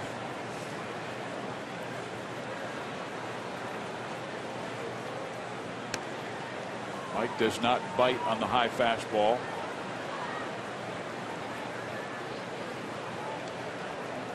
Moose with 70 hits. Franklin Morales swarming in the Kansas City pen.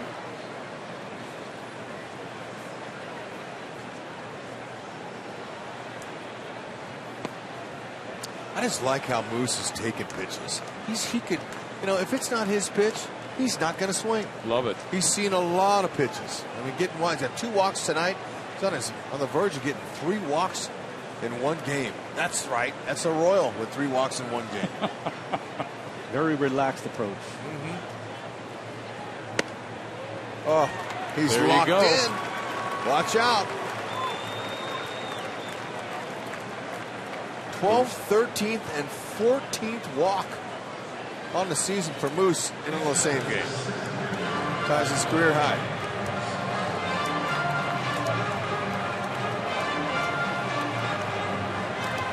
Hey, Rusty needs a little help there. He needs to be, you know, it's too much batting gloves, shin protectors, garters, all that stuff Rusty's got. Well, our chief drive of the game is all about Locaine, and he wasn't going for the Locaine triangle. He was hitting it out. He leaned back on it, Monty, and I'll tell you, that's a nice feeling. You're a hitter, especially doing that against the team that drafted you. That was a no-doubter, for sure.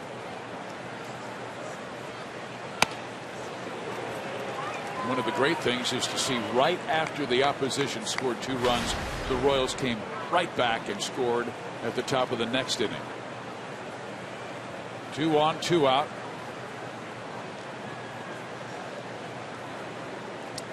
Rusty Kuhn's had all that stuff unloaded on him over there. The bat boy helped him out.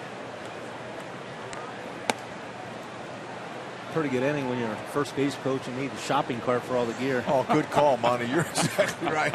That's a good inning when they're just passing that baton around and doing a little frenzy hitting. Haven't seen that for a while. Wow, it sure is a welcome sight. 4 hits, 2 runs in the inning. The ball gets away as Kane swung and missed, so Escobar moves to third and Moustakas to second base. Lorenzo Cain has a chance to have a good night here if he can somehow find a way. Drop that ball in the outfield here at Miller Park.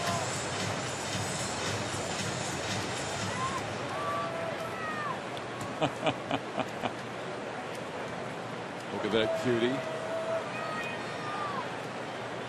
A lot of Royals fans we're seeing on the road.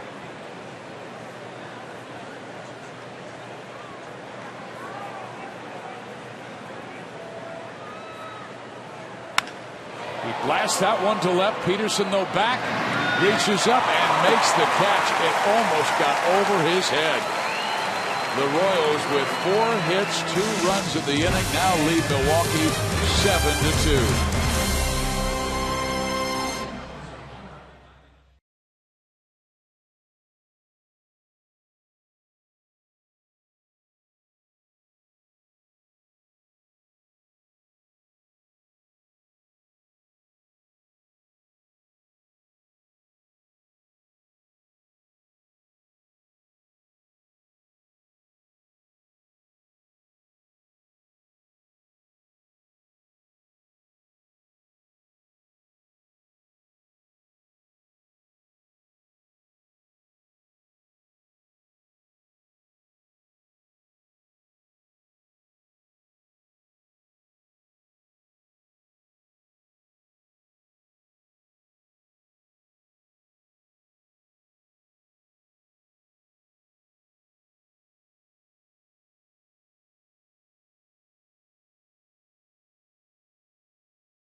The sausage race. Watch the runner, the sausage from Switzerland, take off and not let up, Hud. The feather in his cap stays right where it is.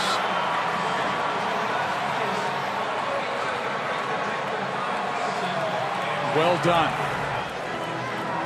Franklin Morales is our Chevy call to the bullpen. His 26th game this year, he has not lost a game. Has a 2.81 ERA, and opponents only batting .198, and he's really done a terrific job versus lefties in the last month. Yeah, bring him in. He's reliable. Fastball, slider. He's got to change up to righties, though. He's doing a fine job. Low to mid-90s with his fastball. Good sharp breaker. He's got some good depth to his slider. Aramis Ramirez will lead things off in the bottom half of the 6th for the Brewers.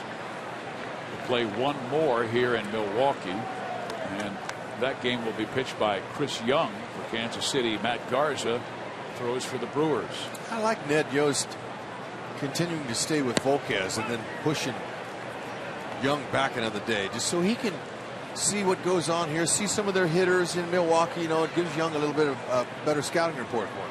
That's what Dave Island was telling us before the ball game, where he said Volquez was already prepared for Milwaukee, but Chris Young had prepared for St. Louis, and this would give Chris an extra day to focus, review tape of the Brewers, because Chris is one of the most prepared pitchers in the game. That ball well struck. I guess he's there in the corner. A 4-time Gold Glover. Yeah, you're not going to get anything down. It stays in the yard here.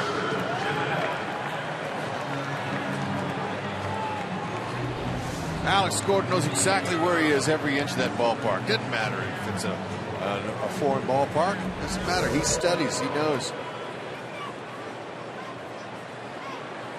And no walls in any park has ever scared him.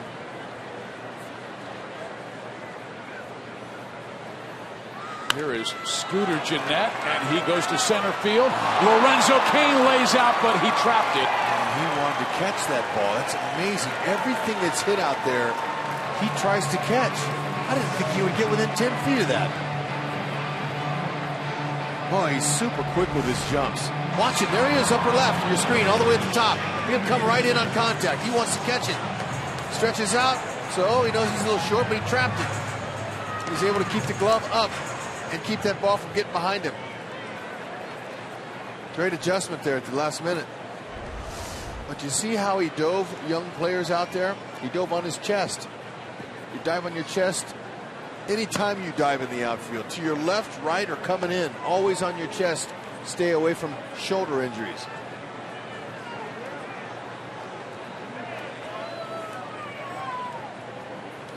Shane Peterson 0 for 2, popped up, struck out. Morales has a pickoff this year. Gennett, I doubt he's going with his team down by 5 in the 6th inning.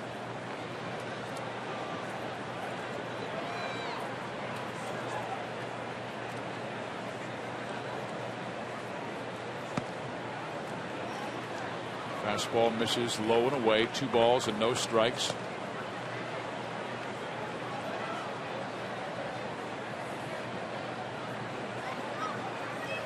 Franklin tossed a second scoreless inning in as many games on Saturday at St. Louis, working around a leadoff walk and then retiring Colton Wong, a lefty hitter, and another lefty in Matt Carpenter. Yeah, he just doesn't have as good command thus far. Ramirez hit the ball sharply, but Gordon ran it down. A single by Gennett. Now a 3-0 count to Peterson. You want to be able to solve the bottom of their order, because Parra, Lucroy, Braun, Lind are their main weapons. Taken all the way, and it is ball 4.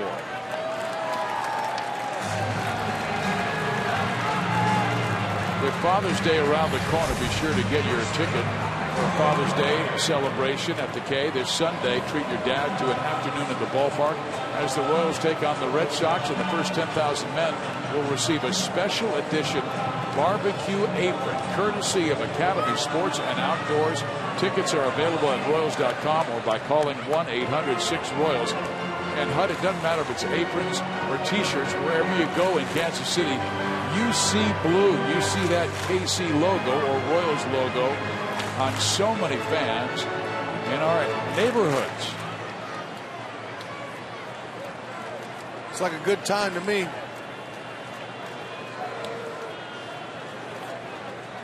Here is Hector Gomez.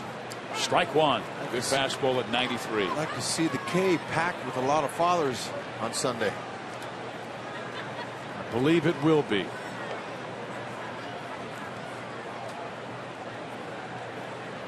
Barbecue capital of the world, looking for a good apron. Blocked by Salvi, no advance.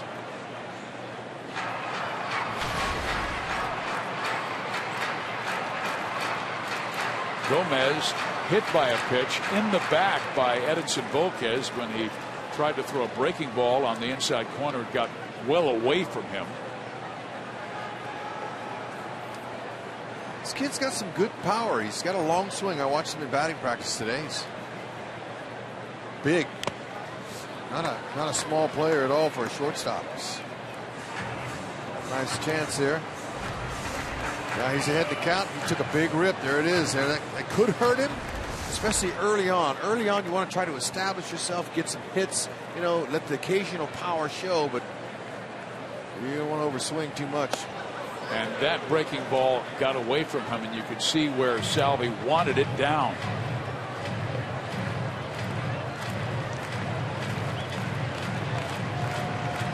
Ryan Madsen, the right-hander, warming up in the KC pen, as Morales has not been as sharp as we've seen him.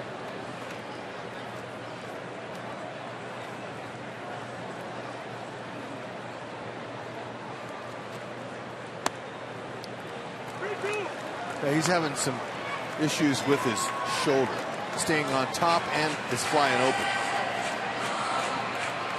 We'll try to slow it down a little bit. Salvi's been out there once. We'll try to talk to him, talking about that shoulder flying open, staying on top of the ball. Dave Island sees it. Challenge him down here. A swing and a miss. And he got him on strikes.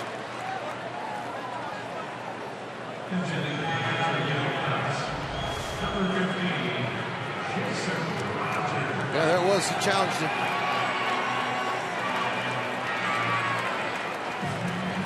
So a fly out, a single, a walk, a strikeout. Dave Island coming out for the visit, as the right-hander Jason Rogers will be up. And perhaps Island, knowing the scouting report on Jason Rogers, what his tendencies were, and Morales perhaps did not. So Dave reminding him who this Jason Rogers is, who they haven't seen that often. As a matter of fact, this is his first at bat against Kansas City. It's got a little pop. Play the corners.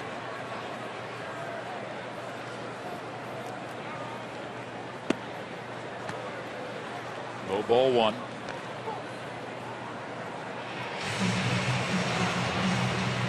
Well, how has he done as a pinch hitter? Hitting .308 with a home run. And if you told me that's one of the most difficult jobs in baseball. Better believe it. Anything over 250 is good. This kid's having a good year off the bench. 8 for 26. One homer. He's got a pinch hit homer. That's good. Then your stock really increases. And it goes up when you can go deep off the bench. Usually managers are looking for two things off the bench: power or speed. Something with the other managers looking in that dugout saying, uh-oh, we got this guy coming up. In there. 2-1. Isn't that the way it is in every sport, though, man? Yep. Power and speed. You don't have to have both of them, but if you have one of them, you got a chance. And if you got both of them, oh, man, you got a really good chance. If you hustle and have a good attitude. You saw Blazek warming up for Milwaukee in their pen. Ground ball up the middle. Escobar has it, and he throws to first. That will do it, and the Brewers lead 2 more, and Morales didn't have his best stuff, but got him out.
7-2 here in Wisconsin, and Panera takes us around the league. Detroit blanks Cincinnati. Pittsburgh does the same to Chicago. St. Louis putting up a 0 against Minnesota. Cleveland and the other Chicago, well, they are postponed on the night. Our Mazda game break takes us to New York. And look at Jose Bautista, a laser over the left field wall, his 12th on the season. And the Blue Jays right now have taken a 3-2 lead in the 11th as they are looking to win their 12th straight game. That will be a franchise record. Holy smokes, they came in tied with the Yankees in the American League East, and they have absolutely been on fire. Way to go, John Gibbons. Well, it's interesting, Michael Blazek coming in a game where the Brewers are down by 5 runs. He has sparkling numbers this year, and he's usually a 7th or 8th inning guy protecting leads, but apparently he hasn't had much work lately. But he has really good stuff. 4-1 record, 1.08 ERA. He's got a power fastball. Strike one to Hosmer, who's 1 for 3 with an RBI and run scored. He'll go 90-95 with that pitch, slider, curve, change. He's got all 4. Doesn't necessarily mean he'll use them all as a reliever. 1 ball, 1 strike.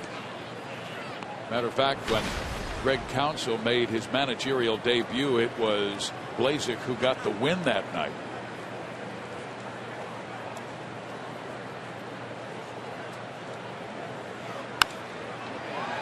Out of play. Well, he's really been sharp of late. He's allowed no runs and only 2 hits in his last 13 2/3 innings.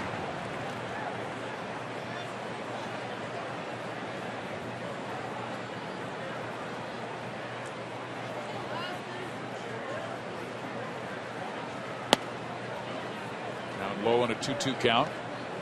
But I would imagine they have, because they have so many veterans in the bullpen, and Blazek, this was his first opening day roster, they still want him to earn that 7th, 8th, 9th inning role.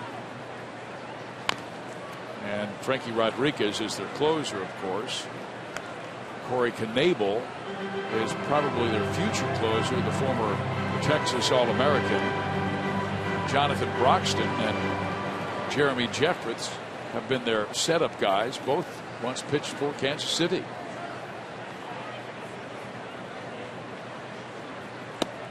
Yeah, no, they got some good arms in their pen. It's not their problem. Problem is getting the lead at the pen. It's big Broxton. He left, and that's when Holland took over. Holland took over as a closer. There's a good fastball that ran away from Haas, and strike 3 for Blazek.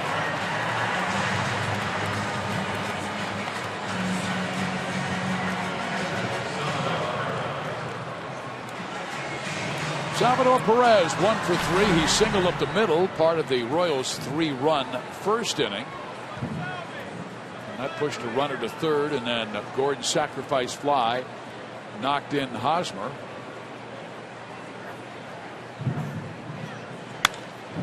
There's a line drive shot to right field. So Salvi with 2 hits in the night and now 9 on this road trip. Yeah, there you go. Reach out and slap him to right. Nice, good piece of hitting there. I like it. Watch Salvi. Watch that head again. Anytime he goes out that way, he's watching it all the way. Good extension in his arms. Booty came out just a tad, but you know what? Sometimes when the booty goes, you get the knock. Pitcher, that's his job, is to get you off balance. I'm sure we'll see a sign that says that at the K this weekend. Well, that's not something really you want to do as a hitter, throw the booty, but it works. Come on, Royals, don't throw the booty. That will be the sign. No. Well, these players can't wait to get home.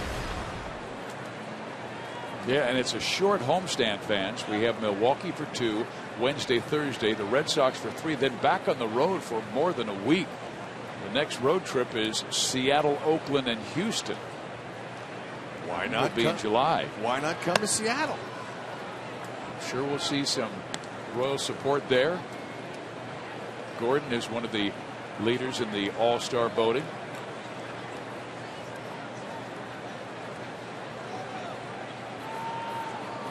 Look at all the royal blue. It almost seems like it's half and half, Brewers and Royals. Pulled to first. Lynn gets one. The return to first is in time, and they get the double play. Bottom 7 we go. Royals 7, Milwaukee 2.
Cuts of the game. 7-2, Royals are on top. There's been a lot of action. Here it is, Steady Eddie using that defense. Didn't turn one, but two nice double plays so far this evening. Looked really good. Eddie had some good stuff. Had his guys right where he wanted them. Moustakas with some quick reactions. Oh, and he thought he could have a base hit down the right field line. No, Rios got it. Now here's another one. This young man forgot to run. Hosmer, look at that throw off balance. He wears the gold. Oh, Volquez back at it again. Throwing that ball underneath the bats of the Brew Crew. And there we are. 7-2. Madsen coming in after Morales. Volquez went 5, Morales 1. Now Madsen, who has a 2.08 ERA. And this is a father's trip where the Royals are 3-2 on the dad's trip, trying to make it 4-2 and 14-6. And Ryan brought his father-in-law on this year's trip.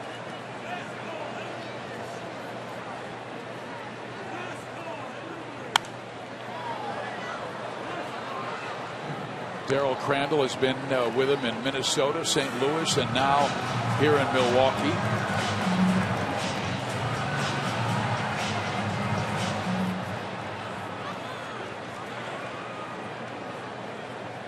Madsen makes his home in Temecula, California. He and wife Sarah have 5 children. There's a ball struck left side, out of play. It stays 0-2.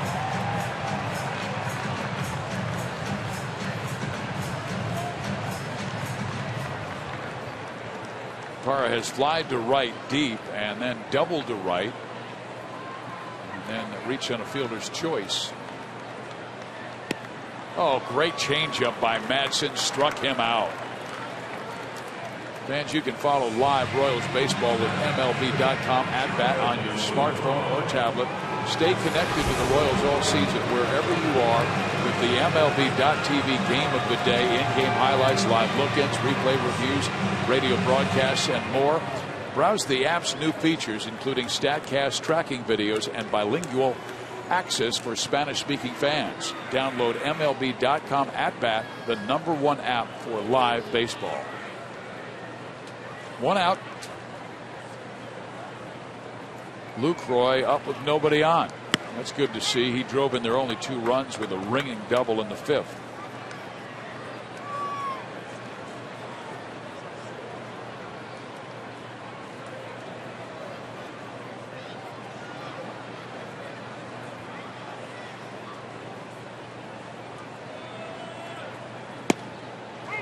Another well-placed fastball, and there is Darryl.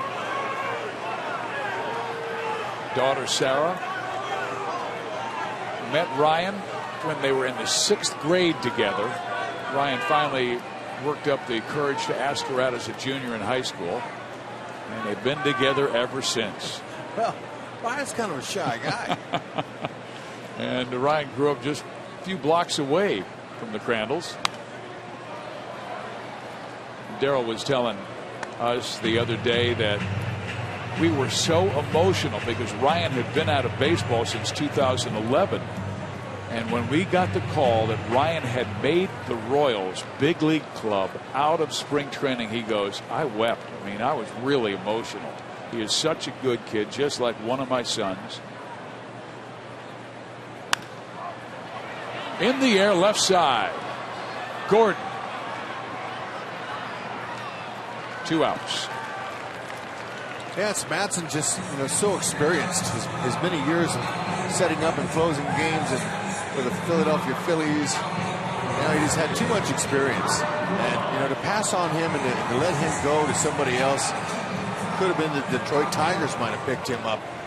Needing some bullpen help. He didn't want anybody else to have him, so he stayed with him. Good fastball, low to mid-90s. Excellent changeup, occasional sliders. Yeah, Dayton really stacked the bullpen, didn't he? Getting Franklin Morales, Ryan Madsen, Chris Young, and now Young becomes a starter. And he picked up Joe Blanton. Yes, and Joe Blanton. And Joe Blanton has pitched so well, he's earned himself a start back at the K this week. A strike on the outside corner.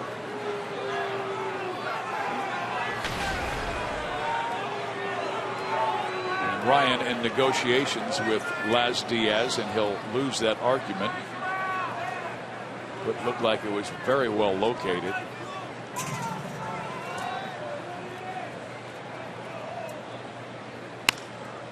He goes after it and fouls it off, so advantage Madsen at 0-2. And anytime he has 2 strikes in a batter, I'm sure Braun has in the back of his mind, oh, Madsen, one of the best changeups in the game. That's what that was. Salvador wanted that pitch exactly where Madsen threw it. How about the moths? Everywhere. Well, they opened up the roof. They opened the roof and let them all in. Rainy night. Rained all day yesterday. He want the fastball up. And he just get it high enough where Braun could not tomahawk it.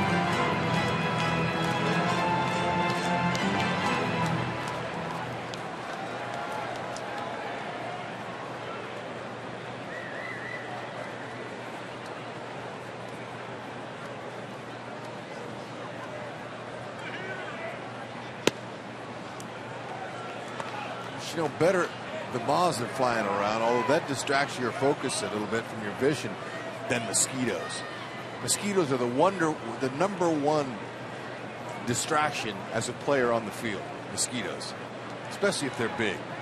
And believe me, these major league parks, they're not as bad. There's some around, but I can tell you, Old Orchard Beach, Maine, shoot, they were big as seagulls, the mosquitoes. They had twin engines, huh? Oh, you could hear them flying right by you, and then it distract the heck out of you. Macon, Georgia had some terrible mosquitoes. Those had landing lights. Oh, man. Well, here in Milwaukee, it's fishing season. He got that one in on Ryan, and Ryan could only foul it off the right side. So some great pitches by Madsen. There's one of the moths. One of those on the end of a fly fishing. Sure, it'll work. Surprised that Braun's bat has not been broken in this at bat. That's a good point. Yeah, he's hit some off the end. He's hit some on the label. Got him to hit it to Escobar. 3 up, 3 down. Madsen does his job. The Royals head to the 8th, leading by 5.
Lorenzo Cain, and he busted one out, a 2-run home run.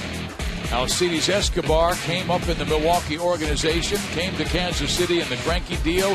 He has scored one, he has driven one in, and Ned Yost, former skipper, enjoying it.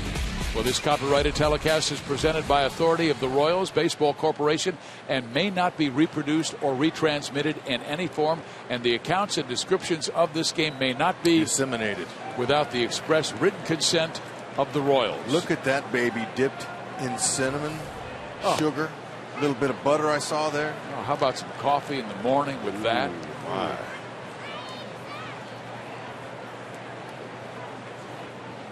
Here is Alex Rios, 2 hits tonight. Yeah, and it's nice that his teammates and him threw together 10 hits. That's the first time since May 29th. Royals offense has had double digits.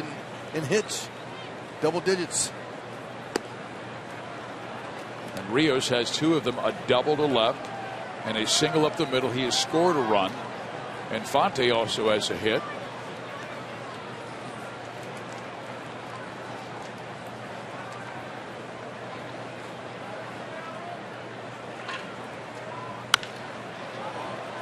Rios skies it to right. Braun over near the foul line will make the catch for out number 1.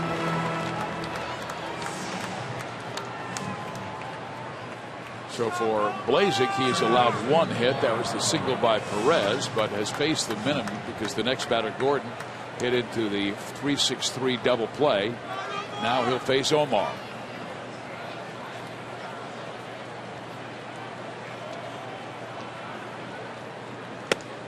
Milwaukee came into this ball game playing good baseball the last 10 games. They had won 6 of those, and they took 2 of 3 from Minnesota, 2 of 3 at Pittsburgh, and they split 4 at Washington.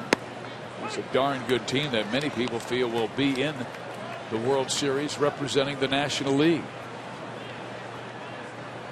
Max Scherzer sensational in a 4-0 victory over the Brewers yesterday.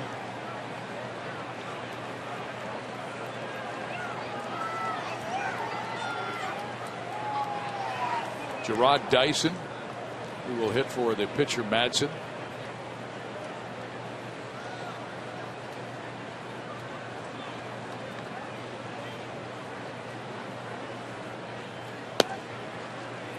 You know, one thing the Royals have every single night, even when their offense is not firing on all cylinders, defense. Tonight, Volquez in 2 jams. The Royals turn 2 double plays. They put on a clinic, and there's a shot down the line. Infante has 2 hits. So 2 guys who had been struggling, Rios and Infante, each with a single and a double. Now, you can tell he's seeing the ball a little bit better up there. He's taking a few pitches. He's not jumping out there as much, but look, that first hit was the key. It dropped right in front of Parr on his going to left field his first time up. This one here, he hooks the bag. Perfect swing.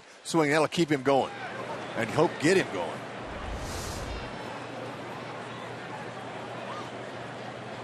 So Omar in scoring position for Gerard Dyson. In National League ballparks, your bench gets an opportunity to stay fresh. That's right. National League players are, especially if you can play different positions, you're a premium. And the Royals really build that in the minor leagues. I understand Whit Merrifield, who plays for the Omaha Storm Chasers, he was part of the College World Series championship team, hitting near 300 for the Storm Chasers, can play every position, and that tells you his chances in the big leagues are much greater. That's right. You can't give up. Sometimes it looks bleak in your situation playing for your team in the minors. You got players ahead of you, but you know there's other teams out there, and that's sometimes who you play for. That's the way it goes.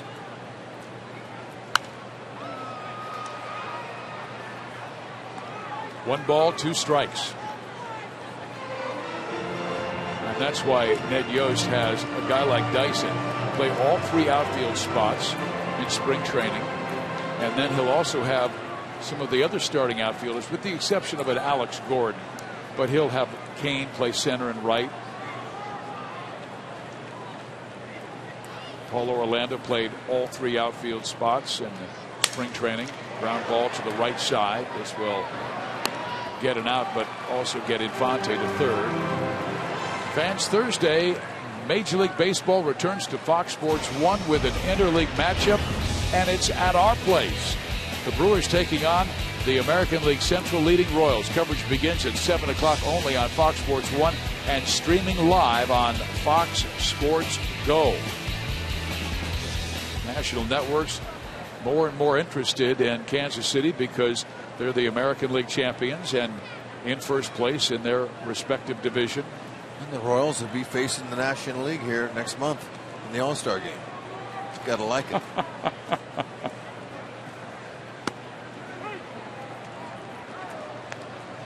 Brian Anderson will be calling that game with Eric Karros. Brian, the voice of the Milwaukee Brewers, along with Bob Uecker on the radio side. And I understand Joel Goldberg is going to be talking to Mr. Uecker in his pregame show tomorrow, Hy-Vee. Great. Goldberg gets all of them. He gets the best. That guy's the hardest working. He hustles. Pre and post-game show host in the business. He brings us some good info. He needs better hair. If he had better hair, he'd be on the networks. Wow. That was a low blow. I'm just having fun. I know Joel's listening. Watch out. Better watch out for comebacks. You got that right.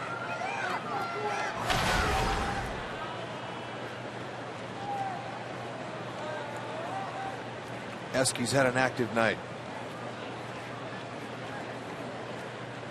Hit by a pitch, scored a run. Part of a couple of double plays.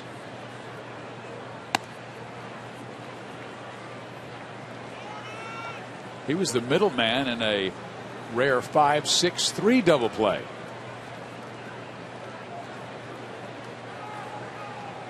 Yeah, he was. He turned that ball like a second baseman.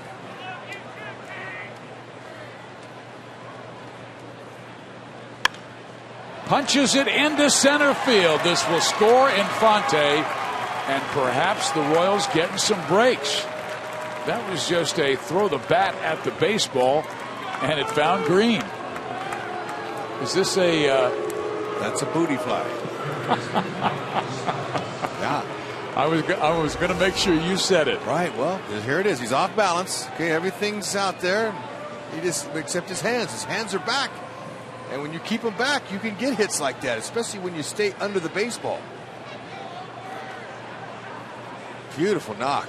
I'm just making sure you say it instead of me. There's Mike Moustakas having a terrific game. Started a double play and also on base all 4 times. A single to drive in a run. Scored 1 of 3 in the first inning and has walked 3 times and scored a second run on Kane's home run. 8-2 Kansas City. It's the most they've scored on this road trip. They scored 7 in a victory at Minnesota in the final game of that series.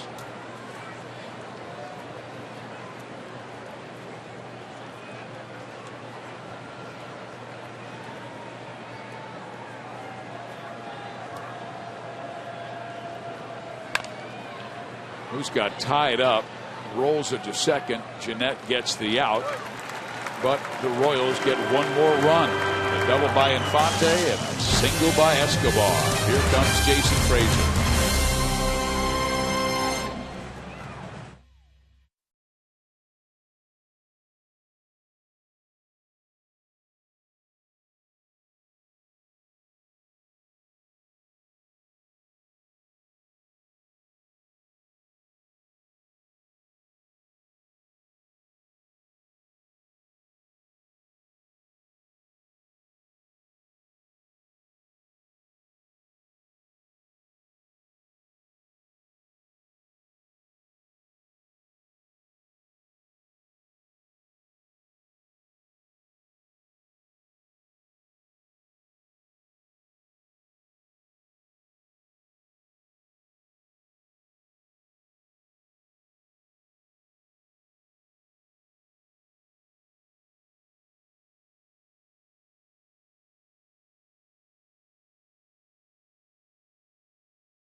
The Royals by 6, and fans tomorrow, Alex Morgan, Abby Wambach, and Megan Rapinoe, and the USA Women's National Team continue their quest for a 3rd World Cup title as they finish group stage play against Nigeria. Coverage begins at 6 o'clock on your local Fox station, and catch the whole tournament streaming live on Fox Sports Go. Wambach had that key goal in their tie game with Brazil the other day. Well, that is so exciting. And here it's Jason Frazier taking over in the bottom half of the 8th inning for Kansas City. 0.49 ERA. Nope, just keep on throwing that fastball slider right on the spots you want it to. He's got an occasional split finger that's been really nice for him. Not for the hitters. Goes away from the lefties. See if he uses it here against Lynn. Comfortable lead. Nice to see it this late in the game for the Royals. 8-2. Beauty. 12 hits. There is strike 1 thrown by Jason. Lind has grounded into a 5-6-3 double play, singled, and grounded out. So twice he's come up with runners in scoring position. 0 for 2. Yeah, there's that little split finger there. Really, that was the ball game because he represented the tying run, and Volquez kept working with either changeup or breaking ball perfectly located down where Lynn couldn't do much with it. Eventually grounded out to Hosmer. It's nice to see the Royals with a complete game today, with just all around. It's the way they played and pitched. Bullpens helped out. Royals could be up by 2.5 games in the American League Central if things stay as they are. Minnesota's losing their game 3-2 to St. Louis, and the Royals winning their game 8-2. White Sox were blasted by Pittsburgh 11-0, and Detroit won 6-0. A lot of shutouts, huh? Yeah. Pitching is dominant in this modern era to baseball, no doubt, in the big leagues anyway. Perfectly located fastball thrown by Frazier to get Lynn looking.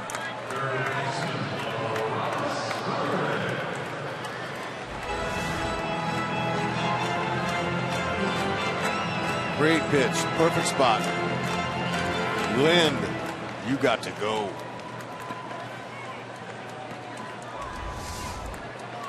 The Royals have the lowest bullpen ERA in the major leagues. It was 1.79. It continues to drop because 2 shutout innings thus far, and Frazier's trying to make it 3. And here is Ramirez fouling the pitch off.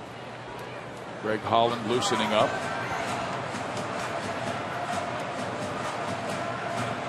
Greg didn't have a chance to pitch in that weekend series in St. Louis, so the last time he worked was in the Twin Cities, so it's been a while.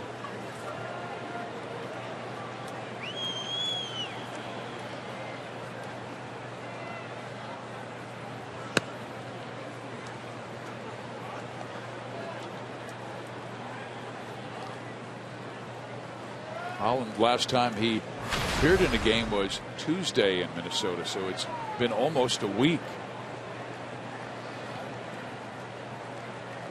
And that was the final of 3 games in 3 days for both Davis and Holland, and Ned Yost told us that they probably were not available on that final game in Minnesota, and that's when the Royals opened up a big lead. Didn't need them.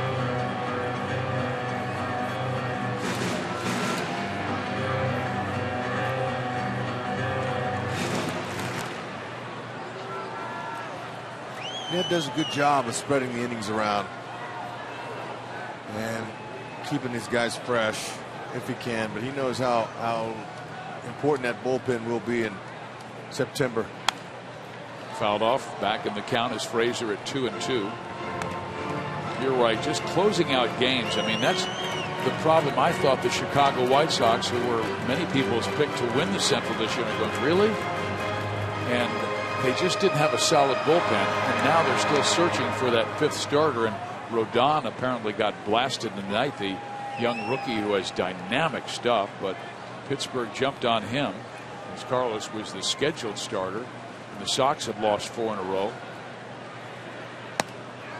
Good fastball and a swing and a miss, and Frazier's face 2 struck them both out. Wow. Way to go. Frazier, sharp as a razor so far. Look at it, hitting the spots, blowing people away. Age is just a number for him. He's got a good arm.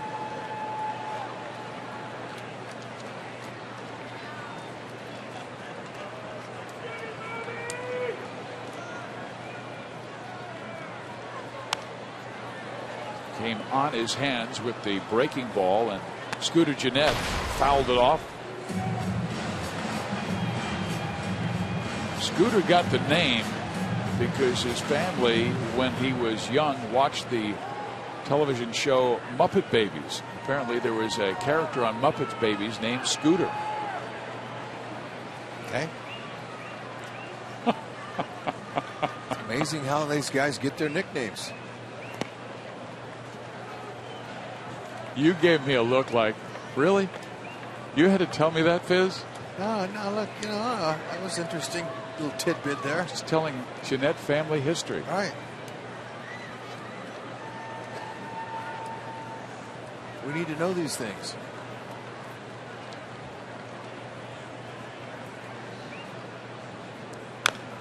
Fouled off. Now, but the did you know? How about the Lewis and Clark expedition that went? Well, it's down the Mississippi River there. You were telling us it's in the base of the arch where they had this great Lewis and Clark exhibition there. You were telling us that in St. Louis. And of course, the Katy Trail is in between Kansas City and St. Louis, and there's just a beautiful bike ride, and you can stop along and see where Lewis and Clark were. Obviously, in Kansas City on the confluence of the Kansas and Missouri rivers. Great exhibition there in downtown Kansas City. Just another note from Dr. History. It's okay. That's why you're the professor. This guy was not on the Lewis and Clark Trail. He might have been in the trailer they were pulling. 2 out. Nobody on 8th inning. Royals by 6. Gordon seems to have everyone played perfectly, and it's 3 up, 3 down. To the 9th inning we go. Razor, sharp as a razor.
Kansas City's 8-2 lead over the Milwaukee Brewers. Stay with us because Boulevard Royals Live will be coming your way with Joe Goldberg and Jeff Montgomery. An old Royal Coming out of the Milwaukee bullpen, that is Will Smith, the 6'5 lefty from the state of Georgia. Very good ERA at 1.66 with 30 strikeouts, Rex. Yeah, in 21 2/3 innings. Yeah, I like that. He's pitching very well. 167 average to his opponents.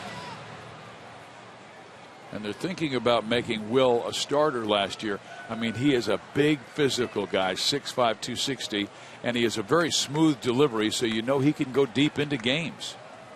I don't know what they're waiting for. Go ahead now. Fastball, curveball. He'll cut. Oh, he's sinking. He'll sink that fastball. Slider and a change. Lorenzo Cain hit a 2-run home run back in the 5th. Fastball outside, ball 1. Will grew up in Georgia. Cain was born in Georgia but grew up across state line near Jacksonville. And that one shot up the middle and glances off Jeanette into shallow center field. That will be a base hit. Number 2 for Cain.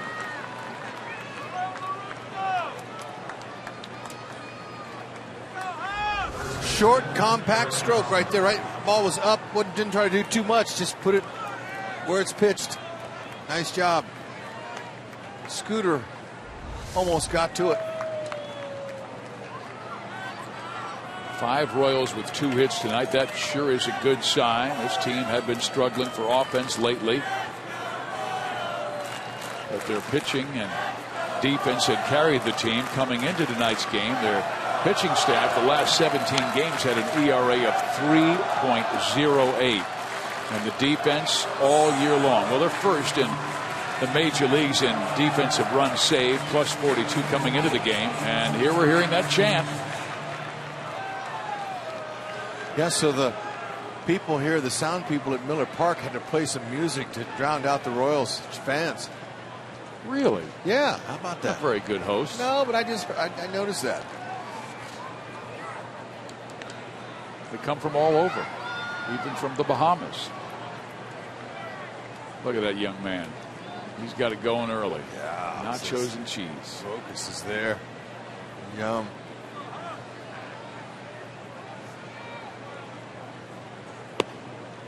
Fastball down to Hosmer. Another good trade Dayton Moore pulled off with the Milwaukee Brewers. Send Will Smith here for Nori Aoki, who helped the Royals get to the postseason last year. Nori playing very well for San Francisco now. And there's a breaking ball in there to even the count at 2 balls and 2 strikes.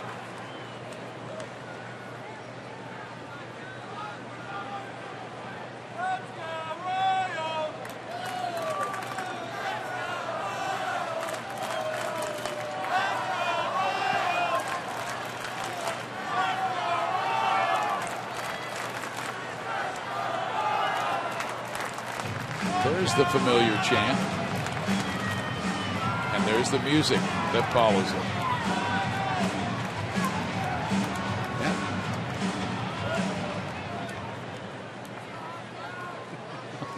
This little cat and mouse going back on. Back and forth we go. Yeah, little cat and mouse going with the fans and their music director here.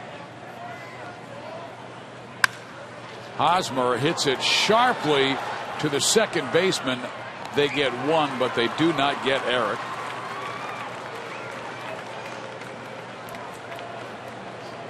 Boy, that ball was scalded, and Jeanette, the best he could do was knock it down. And they almost turned 2. Hector Gomez, and they told me before the game he had a cannon for an arm, and he just showed it there as he almost doubled up Hosmer.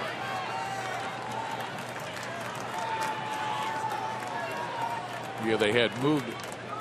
I said Jeanette, and I beg your pardon. They had moved Gomez to the second base side and left Jeanette closer to second and Gomez closer to first. Here is Salvador Perez, who is 2 for 4.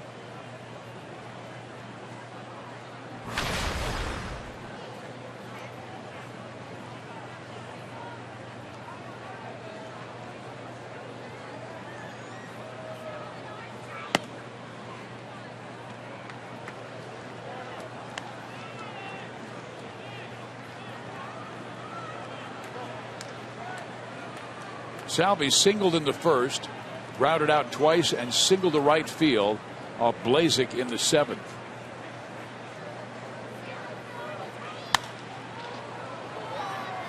Right field, Braun. 2 out.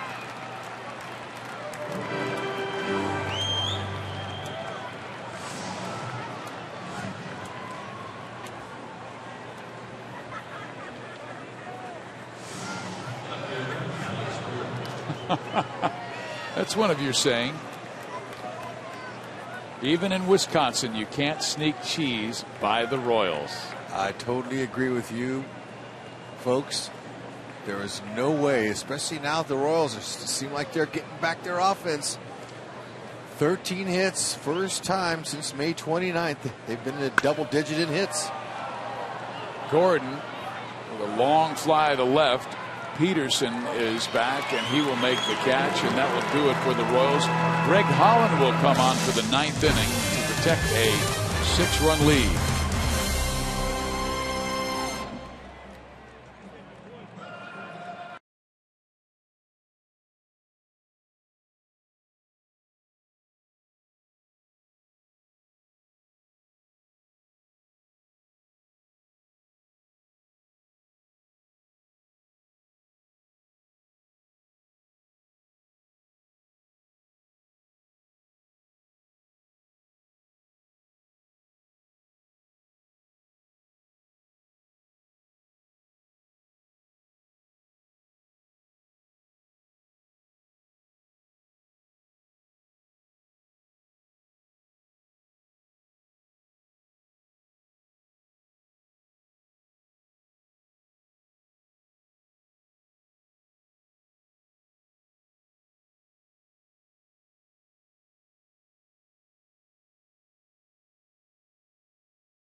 Always looks for opportunities to give Salvador Perez some time off, so Drew Butera will catch the 9th inning for Kansas City and catch Greg Holland. And Holland has been outstanding this year with a 1.76 ERA, 11 of 12 and save opportunities, even though he spent some time on the disabled list. But he has converted 31 of 32 save chances since July 26th. Recording a 1.13 ERA. Of course, not a save opportunity, but just to tell you how strong he has been. He recorded his 3rd save in as many days, and 11th on the year on Tuesday at Minnesota, but Ned figured he needed work. Yeah. He'd gladly take that ball. Good pitch there. Laz Diaz missed that one. Shane Peterson, Hector Gomez, and then we will see a pinch hitter.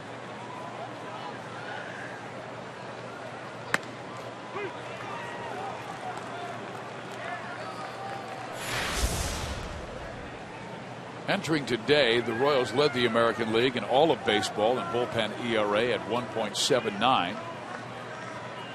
Well, Houston has really shown a solid bullpen. There's a breaking ball that catches the outside corner. 1-2.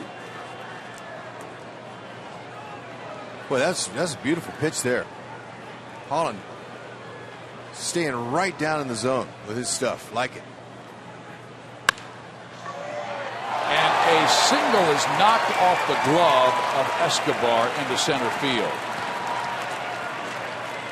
So Peterson comes through, and right after Holland threw a wicked breaking ball on the outside corner, he decided to come back with a fastball. Escobar needed it just about another half an inch. He might have made the catch. Rats.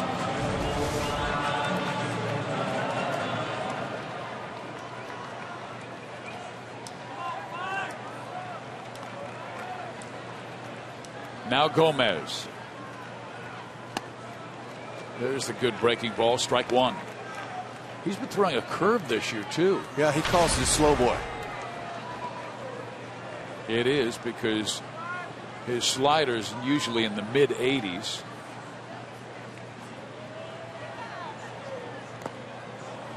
Came back with the off-speed pitch, and it's now 0-2.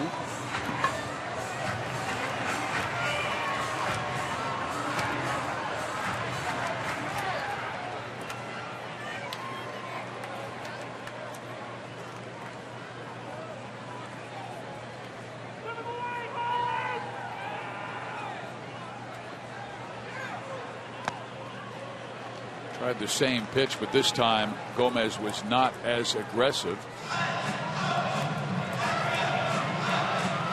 The Royals have turned 2 double plays tonight, and they're both at key times. First inning, after the Royals had a 3-0 lead.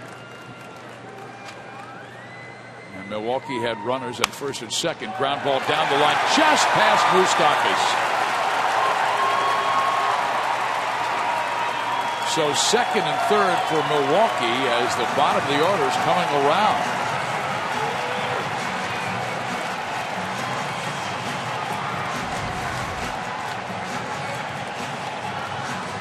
Like an off-speed pitch that stayed up, kind of slider. Right by the diving of Moose. Now, Eske and Moose both given 100% effort for Holland. Just missing a couple.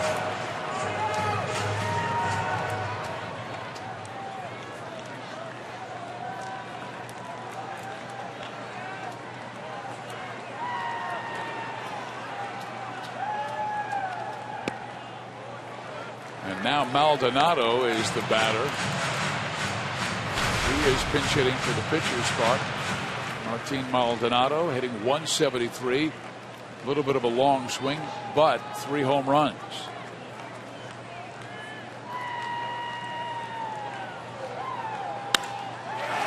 And there's a base hit off a fastball to right field. That will score 2.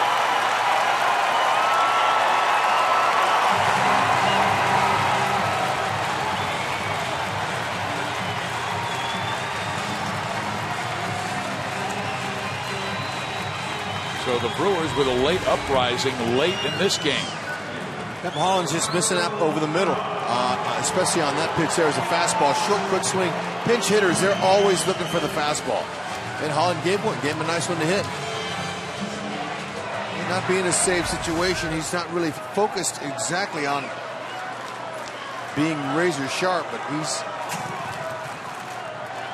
facing some Brewers that are coming out getting some hits off him. They're finding some holes. Yeah, he pitched 3 straight last week. Final game on a Sunday, and Brandon Finnegan starting to get loose. And then he pitched and saved the first 2 Royal victories in Minnesota by scores of 3-1 and 2-0. Wade Davis also loosening up.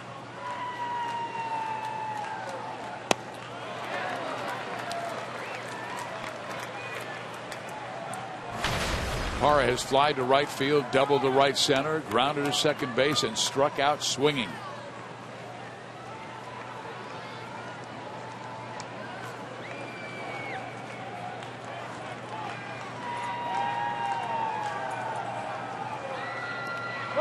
And that will get away and will also take away a double play opportunity.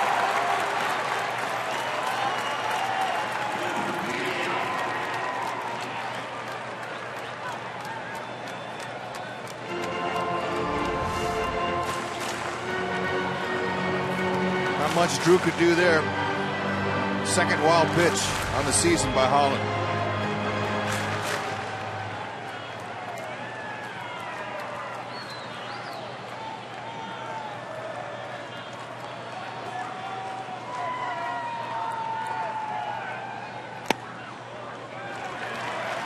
They appeal, he did not go. Jeff Nelson is the crew chief, the third base umpire, who made that call, so it's a 3-1 count. This is where the dangerous part of the lineup is up with Parra, Lucroy, Braun, Lind. Outside ball 4.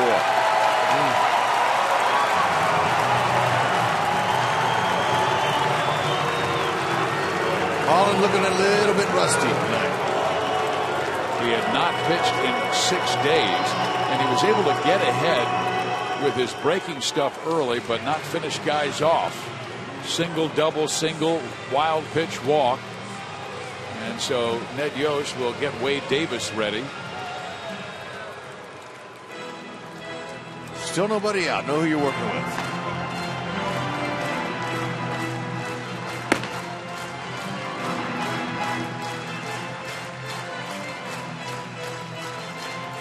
Lucroy drove in the first 2 Milwaukee runs with a double in the 5th inning.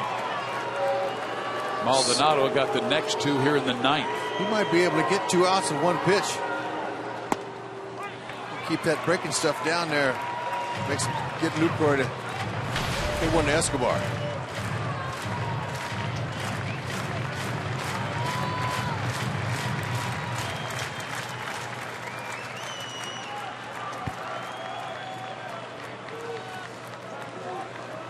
How about Moustakas right at the bag? You call it a triple play? Why not?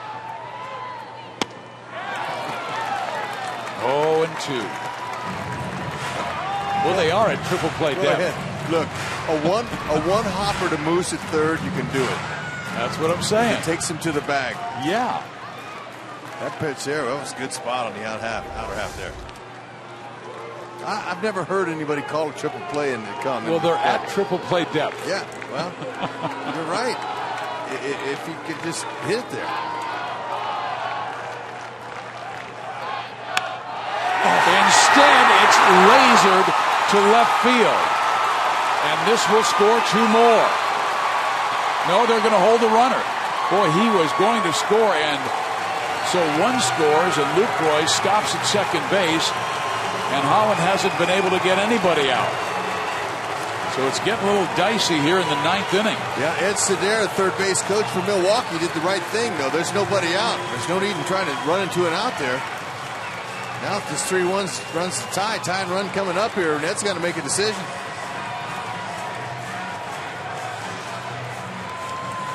He's going to bring in Wade Davis. Holland a little rusty after 6 days off. Just didn't have as good command. It's an 8-5 ball game, and the tying run is coming to the plate. Wade Davis try and quiet the uprising.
In with an 8-2 lead, did not get an out, and 3 runs scored, and all of a sudden a blowout has become a very dicey game. Still nobody out, runners second and third, and Wade Davis coming on to face Ryan Braun, Adam Lind, and then Aramis Ramirez. And this is the first appearance Wade Davis has had this year with runners on, inherited runners on base. Well, you know, this is the first test of this kind this year. They're going to have to be able to get through more situations like this in the future, but it's Wade Davis hopefully to the rescue. See his ERA sparkling, 0.33. He's going to have to find a way to shut down this rally here the Brew Crew's got going. Good. He's got the stuff to do it. We all know power fastball, cutter, overhand curve, all above average pitches. And Wade filled the closer's role while Greg Holland was on the disabled list. He's one of 3 major league pitchers with at least 5 saves and 5 holds on the year. 7 saves for Davis, and he has struck out 30 this year in 27 innings, facing a former MVP in Ryan Braun. This inning has Ned's attention. Has everybody's attention. First time Braun's ever faced Wade Davis. Oh, no, I guess 1 for 3. Oh, Davis is, Braun is 1 for 3 tonight, but he has never faced Davis. Ball 1. Braun has singled, grounded out, walked, and then grounded out.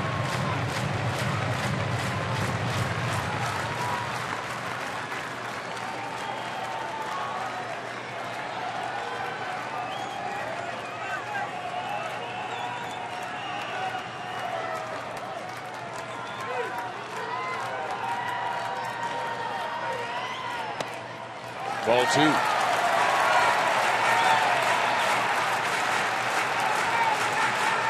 Wade recorded 3 straight outs in the 8th inning on Saturday at St. Louis.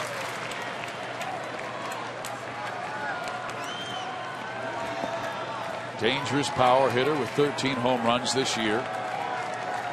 2-0. Davis wants to put the fastball in the outer half if he can on the corner. 3-0.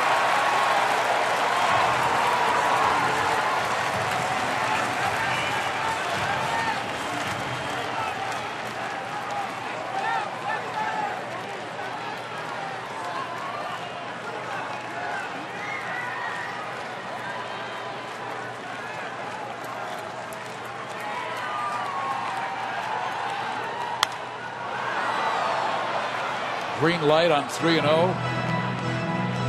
Got a pitch, fouled it back. He'll be doing the same thing here with the next offering. Wade just has to make sure to keep it out of the middle of the plate.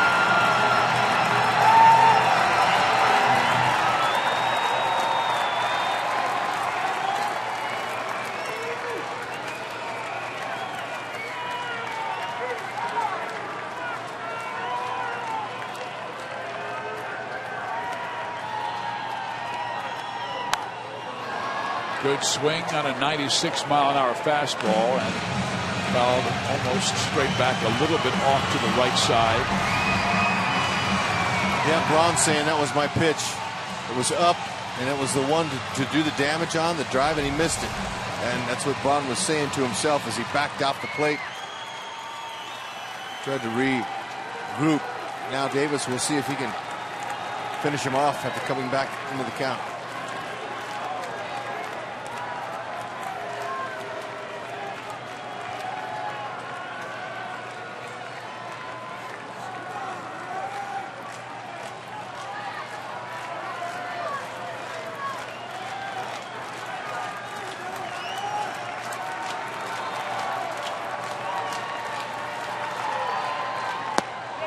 Struck him out.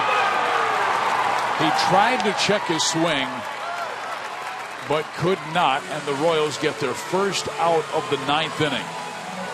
Yeah, really good spot there. He didn't have to throw a strike. Braun, he looked like he wanted to swing at it, but it just fooled him. Sometimes, you know, your hitter's set for that cookie, and he can't stop his swing. And a good pitch by Davis, turns out. Now the lefty Lynn, who is 1 for 4 in tonight's game. And he has faced Wade in the past. And Lynn's days in Toronto and Wade with the Tampa Bay Rays.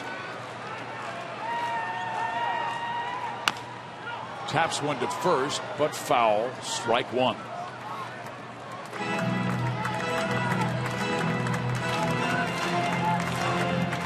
31 years old out of Muncie, Indiana. His best season came in 2009 with the Blue Jays.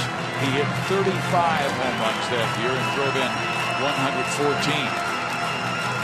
Plagued by injuries last year.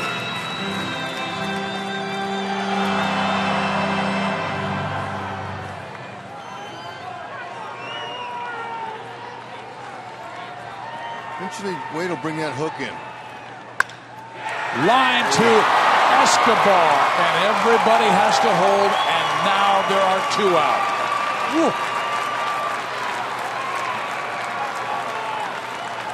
I thought he might mix in that hook, stay with the fastball, and Lynn was on it. Boy, that's right where he wants it, but it's out over the plate. Can't hit it any better. Escobar. Right place, right time.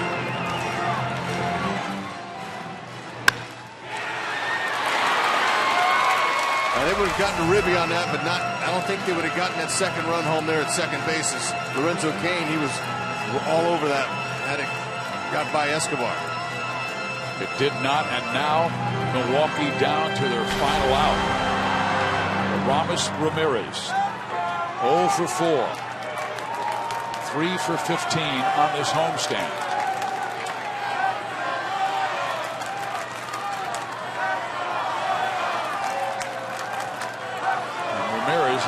We are told has been cheating on a lot of really good fastballs, and Davis has a really good heater.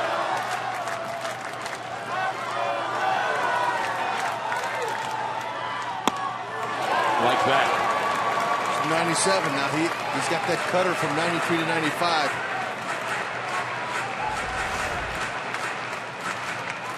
Still haven't seen the curve. He's thrown the cutter, though, hasn't he? Yes, he'll throw that.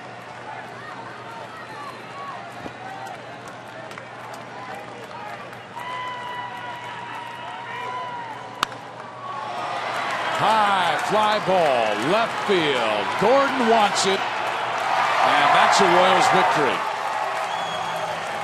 Got a little dicey in the end, but the Royals nailed down an 8-5 victory over Milwaukee, and Wade Davis had to come on for the save, his 8th of the year. Greg Holland started the 9th and really had a rugged time after 6 days off.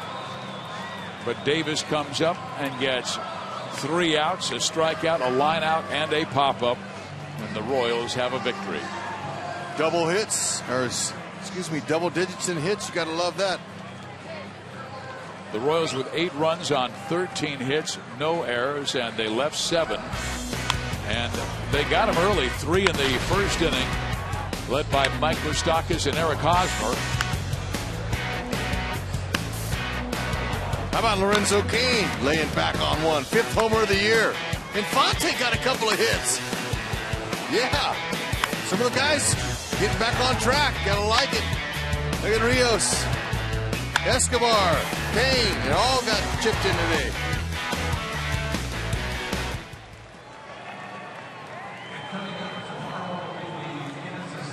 Well, let's go to Joel, who's with Lorenzo Cain.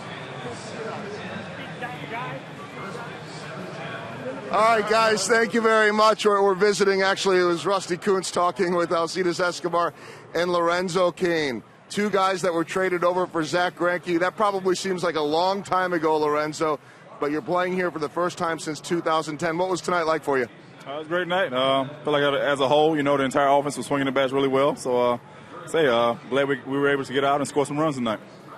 All right, want to ask you just about how different you are now from, say, 5 years ago. You've been to a World Series. You were just a young kid coming up back then. I just got a lot more experience, Like I say, my first call up here with Milwaukee. Those guys gave me a great opportunity. But like I said, I'm in KC now, enjoying it, and like I say, I've got great teammates, and we're just having a blast right now. What about this offense? Do you feel like you guys are starting to come out of that slump? I mean, it's a long season. Like I say, we had a great night tonight. We always, strive for consistency, no matter what. But like I say, went through a rough patch, and like I say, we got to get back to swinging the bats like we know how.